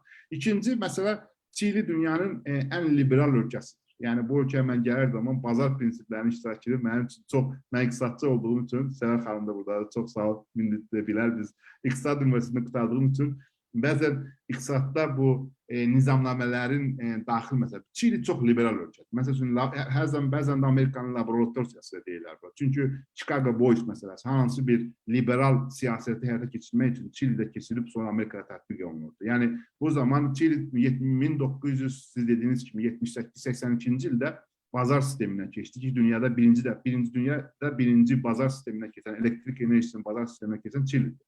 Yəni, bu, təbii ki, bunun öz üstünlüklə, burada hər şey bazar prinsipi üzərindən gedir. Yəni, bazar burada xüsusi rol oynuyor. Məsələn, Çilinin üzərində bazar, əgər bazara təklif varsa, deməli, bu məsələ reallaşır. Yəni, bu da, amma bunun da problemləri var ki, təbii ki, sosial tərəfindən problemləri var və ya başqa problemləri var. Yəni bu Çildə Pinochet rejimi deyilən bir rejim var idi əvvəllər. Çox liberal bir rejim var idi. Bəzən bunun tərəfdarları var, yoxsa tərəfdarları da yoxdur. Bəzən belə iki qarşılaşdırma var. Yəni mən də deyərdim ki, Çilin də biraz inkişaf etmiş səbəblərindən biri də bunun liberal iqtisadi quruluşunun olması. Yəni burada iş görmək çox asandır. Yəni xaricdən gəlmək, iş görmək, biraz ən problemlisi Çilinin uzaqda olmalıdır. Yəni amma Latin Amerikasının deyərdim ki, belə ən investisiya cəlb edəcək ölkələrindən mən deyərdim ki, Çili böyük rol oynuyor. Yəni balaca bir ölkədir. Yəni onun modelindən sonra Argentina Çili modelini tətbiq etdi, ondan sonra qonşu ölkələr, hətta ondan sonra İngiltərə başladı, Avropaya keçdi. Avropada 2000-ci illərdə başladı, siz bilərsiniz. Yəni bu bazarın liberallaşdırılması. Yəni Bəs indi bu təbii inhisar keçmişində biz iqtisadi nəzəriyyədən təbii inhisar. Bəs bu təbii inhisar haqqında keçdiklərimiz nəyi indi düz değildi ki, biz indi özəlləşdirməyə doğru irəliləmək istəyirik? Tabii ki, böyle bir sual, tabii ki bu modeller demək olar ki, yəni bunun yaxşıdır ya pis tərəfi deyil. Yəni bunun özünün böyük problemləri var. Yəni böyük energetika sayəsində də böyük market power deyilən bir şey var. Yəni böyük bu şirkətlər artıq collusionlara girə bilirlər və yaxud yəni bu intihazlaşma məsələsi də burada çox aktualdır. Yəni bu o demək deyil ki, yəni bazar enerjisine keçidlə hər bir şey həll edirsən. Yox, təbii ki. Yəni bu başqa bir temanın suallarıdır. Amma fakt odur ki, sistemləri, iqtisadiyyatları bu sahədə formalaşır bunların. Yəni mən müdaxilə etmək istəyirəm. Şəhriyar müəllim, Sadiq müəllim bir sual limitini keçib deyə icazə versə digər yoldaşlara da keçərdik. Açığı vaxtımızı aşmışıq. Mən düşünürəm burada Sevər xanım bir də əlavə sual soruşacaq. Ondan sonra bir dənə də sual var. İki sualla yekunlaşdıraq icazəniz olsa. Buyurun Sevər xanım. Axşamınız xeyir olsun, əziz həmkarlar. Ata müəllim, çox sağ olun. Belə bir maraqlı mövzuya görüşümüzü həsr etdiyiniz üçün və qonaqlarımızı hamısını salamlayıram. Bugün o qədər xoşdur görmək bizim keçmiş məzunlarımızı artıq kollega kimi bizlə bir yerdə müzakirə edirlər və eyni zamanda da öz doğma universitetləri ilə. Bu çox belə xoşa gələn bir haldır. Mən ola bilsin ki, mən görüşün birinci hissəsində iştirak etmirdim. Mənim sualım Şəhriyar müəllimədir. Bizim tələbəmiz oldu və mən ona öz salamlarımı çatdıram buradan. Şəhriyar müəllim, ola bilsin ki, toxundunuz bu mövzuya. Bu külək dəyirmanları biz deyirik də və günəş enerjisinə bu xüsusi bu panellər var. Mən yadımdadır ki, bir məqalə oxumuşdum ki, Azərbaycan ümumiyyətlə biz küləkli bir ölkəyik və ilk həmin o deməli dəyirmanlar qurulanda xatırlamıram hansı rayon idi, amma küləyin sürəti o qədər güclü idi ki, o dəyirmanın, belə deyək də, düzmü deyirəm Azərbaycan dilində, bıçaqlarının bəziləri əyilmişdi. Bax, belə bir hal olmuşdu, dayanmışdı. Əlbəttə ki, bahalı bir investisiyadır. Əgər digər, misal üçün, ənənəvi enerji mənbələrlə müqayisədə. Yəni, bu risklər barəsində, əgər toxunmusunuzsa, mən sonra videoya baxaram, bu yazılır olsunuz da bu görüşümüz, mən sonra baxaram. Amma əgər deyilməyibsə, yəni bu risklərin öhdəsindən kasıb ölkələr necə gələ bilərlər? Misal üçün, çox lazımlı bir şeydir, amma yenə də burada iqtisadi inkişafına nail olan ölkələr bunu ala bilir. Amma kasıb ölkələrimiz var bizim. İnkişaf etməkdə olan ölkələr var ki, onların bu baxımdan yəni vəziyyətini siz necə qiymətləndirirsiniz? Çox sağ olun. Çox sağ olun Sevər xanım, çox məmnun oldum sizi görməyə. Həqiqətən Sevər xanımın əziyyəti üçün çox böyük olur, çox minnətdardır. Çox minnətdaram. Hər zaman üçün böyük bir, yəni çox xoşdur həqiqətən yenidən Sevər xanımı görmək. Sevər xanım, dediyiniz kimi artıq külək enerjisi məsələsindən baxsaq, bunun teknoloji məsələn, bəzən adam deyir ki, hər hansı bir tornadolar var da, küləyin çox sürəti böyük olan. Bu limitlər var. Məsəl üçün, hansı bir texniki baxma olaraq bu külək turbinlərinin limitləri var. Məsəl üçün, külək turbinləri saniyədə 3 metr sürətlə başlayır, 20-də qutarır. Yəni 20-dən artıq olan zaman artıq plant dayanır. Çünki küləyin sürəti nə qədər çox sürət olması eyni zamanda böyük problemlər yaradır. Yəni nəyə görə problemlər yaradır? Çünki təzə bir şeylər öyrənilmiş. Bu külək turbinlərin hündürlüyü 180 metr bir dənəsi. 180 metr. Yəni onun çaplarının da uzunluğu təxminən 130, 70-130 arasında dəyişir bu çapların uzunluğu. Yəni bu da hündürlükdə olduğuna görə, külək çox hündür olursa, bu mekaniki proses olduğuna görə böyük problemlər yaradır və yaxud da hətta sıradan çıxa bilər. Ona görə də avtomatik olaraq qoyulur, limit qoyulur. Hər hansı küləyin sürəti bir saniyədə 24 keçən kimi o makina dayanır. Bu risklərin, demək olar ki, riskləri önləmək üçün alınan bir tədbirlərdən biridir. Yəni sizin ikinci sualınıza gəldikdə, yəni hər hansı inkişaf etməkdə olan ölkələrin baxdıqda, yəni enerjiyə biz baxdıqda qiymətlərə baxaq. Yəni 1 megawatt külək enerjisindən alınan enerjinin investisiyanın qiyməti təxminən 1 milyon 200 dollar, 1 milyon 200 min dollar. Amma məsəl üçün kömürə qoyulan qiymət təxminən 2 milyon, 3 milyon qiymət ərzindədir. Məsələn, solar enerjisi, güneş enerjisi daha ucuzdur. Yəni 800 min, 1 megawattdan istehsal olunan 800 min dollar. Bu təxminən ölkə arasında dəyişir. Çünki potensial var, işçi qüvvəsi var falan. Bu qiymətlər təxminən 2 il üçündür. Yəni yenə deyirəm ki, yəni artıq bu texnologiyalar artıq varlı kasıb texnologiyalar deyil. Artıq bu hamı üçün əlverişli. Yəni məsəl üçün hər bir ölkənin əgər energetika sektoruna investisiya etmək istəyirsə, yəni hər bir sektor, hər bir ölkə enerjisiz yaşaya bilməz təbii ki. Yəni bu ölkə, hər bir ölkə üçün mən düşündüyüm qədər təbii ki, əlçatan bir texnologiyadır. Amma bunun başqası dediyiniz kimi texniki cəhətdən məsələləri çox önəmlidir. Və hər ölkənin bu dəqiqə texniki cəhətdən potensiali yoxdur ki, o texnologiyaları idarə etsin. Məsələn, külək məsələsi. Sistemdə. Məsələn, ola bilər ki, hər hansı bir 5-6 parkı siz güneş və külək parkını istifadə edə bilərsiniz. Amma onu sistemdə massivləşdirmək istəsəniz, məsəl üçün 40%, 50% enerjinin, solar enerjisindən və yaxud külək enerjisindən əldə etmək istəyirsəniz, artıq o sistemdə problem yaradır. Əsas mən deyərdim ki, böyük sorunlar texniki cəhətdir, nəinki iqtisadi cəhətdir. Yəni onu idarəçilik sahəsidir bu dəqiqə. Təşəkkür edirəm. Çox sağ olun. Buyurun Səvər xanım. Çox sağ olun. Yekun sual İbrahim müəllimə olacaq. İbrahim müəllimə də sual verək. Buyurun, Nail müəllim. Sualım İbrahim müəllimə olacaq. İbrahim müəllim, sizin qrafikdə göstərdiyiniz innovasiya indeksi və iqtisadi azadlıq indekslərini göstərdiniz və o qrafikə görə regionda vəziyyət daha ümidverici görsənir, özəlliklə Azərbaycanda. Yaxşı olmaz mıydı ki, bu ən azından oxuyucuda daha biraz daha aydın olması üçün bunu ən azı MDB ölkələri və ya dünyanın ortalama indeksləri ilə müqayisəli şəkildə versəydiniz ki, ən azı oradakı qəpi boşluğu biz görə bilək, yəni Azərbaycan və ya region kontekstində. Çox sağ olun.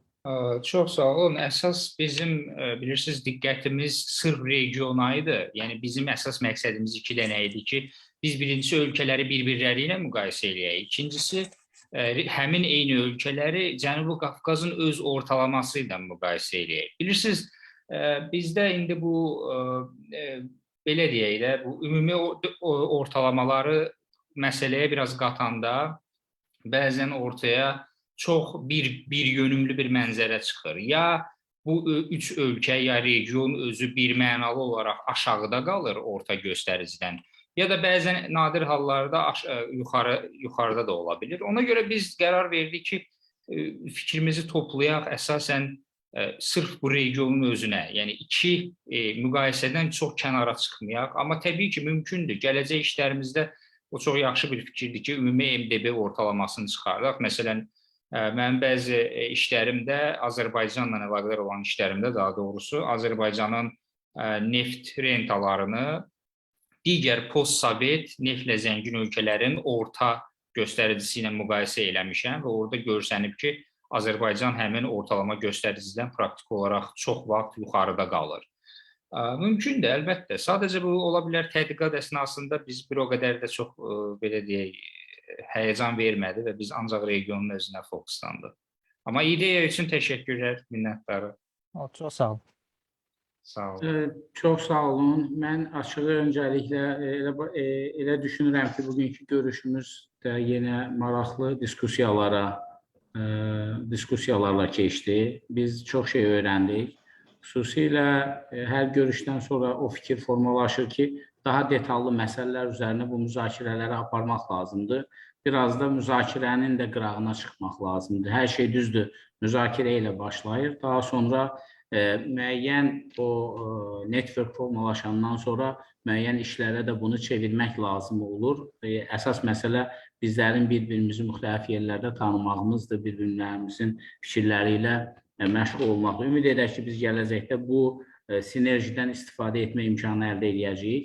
Başda təqdimatçılara, Şəhriyar müəllimə və İbrahim bəyə, sonra bugün dəyərli vaxtlarını bura ayıran dəyərli insanlar qoşuldu. Nazım müəllim, Səvər xanım, Minər xanım, Sadiq Zadə, Nail müəllim, kamerada gördüklərimi sıralayıram. Həsən bəy burada görürəm və digər yoldaşlara, iştirak edənlərə hamınıza təşəkkür edirəm. Çox sağ olun. Yenidən birlikdə olmaq arzusuyla. Sağ olun. Sağ olun. Sağ olun Şəhərəm. Hamıya uğurlar, salamat qalın. Sağ olun. Sağ olun.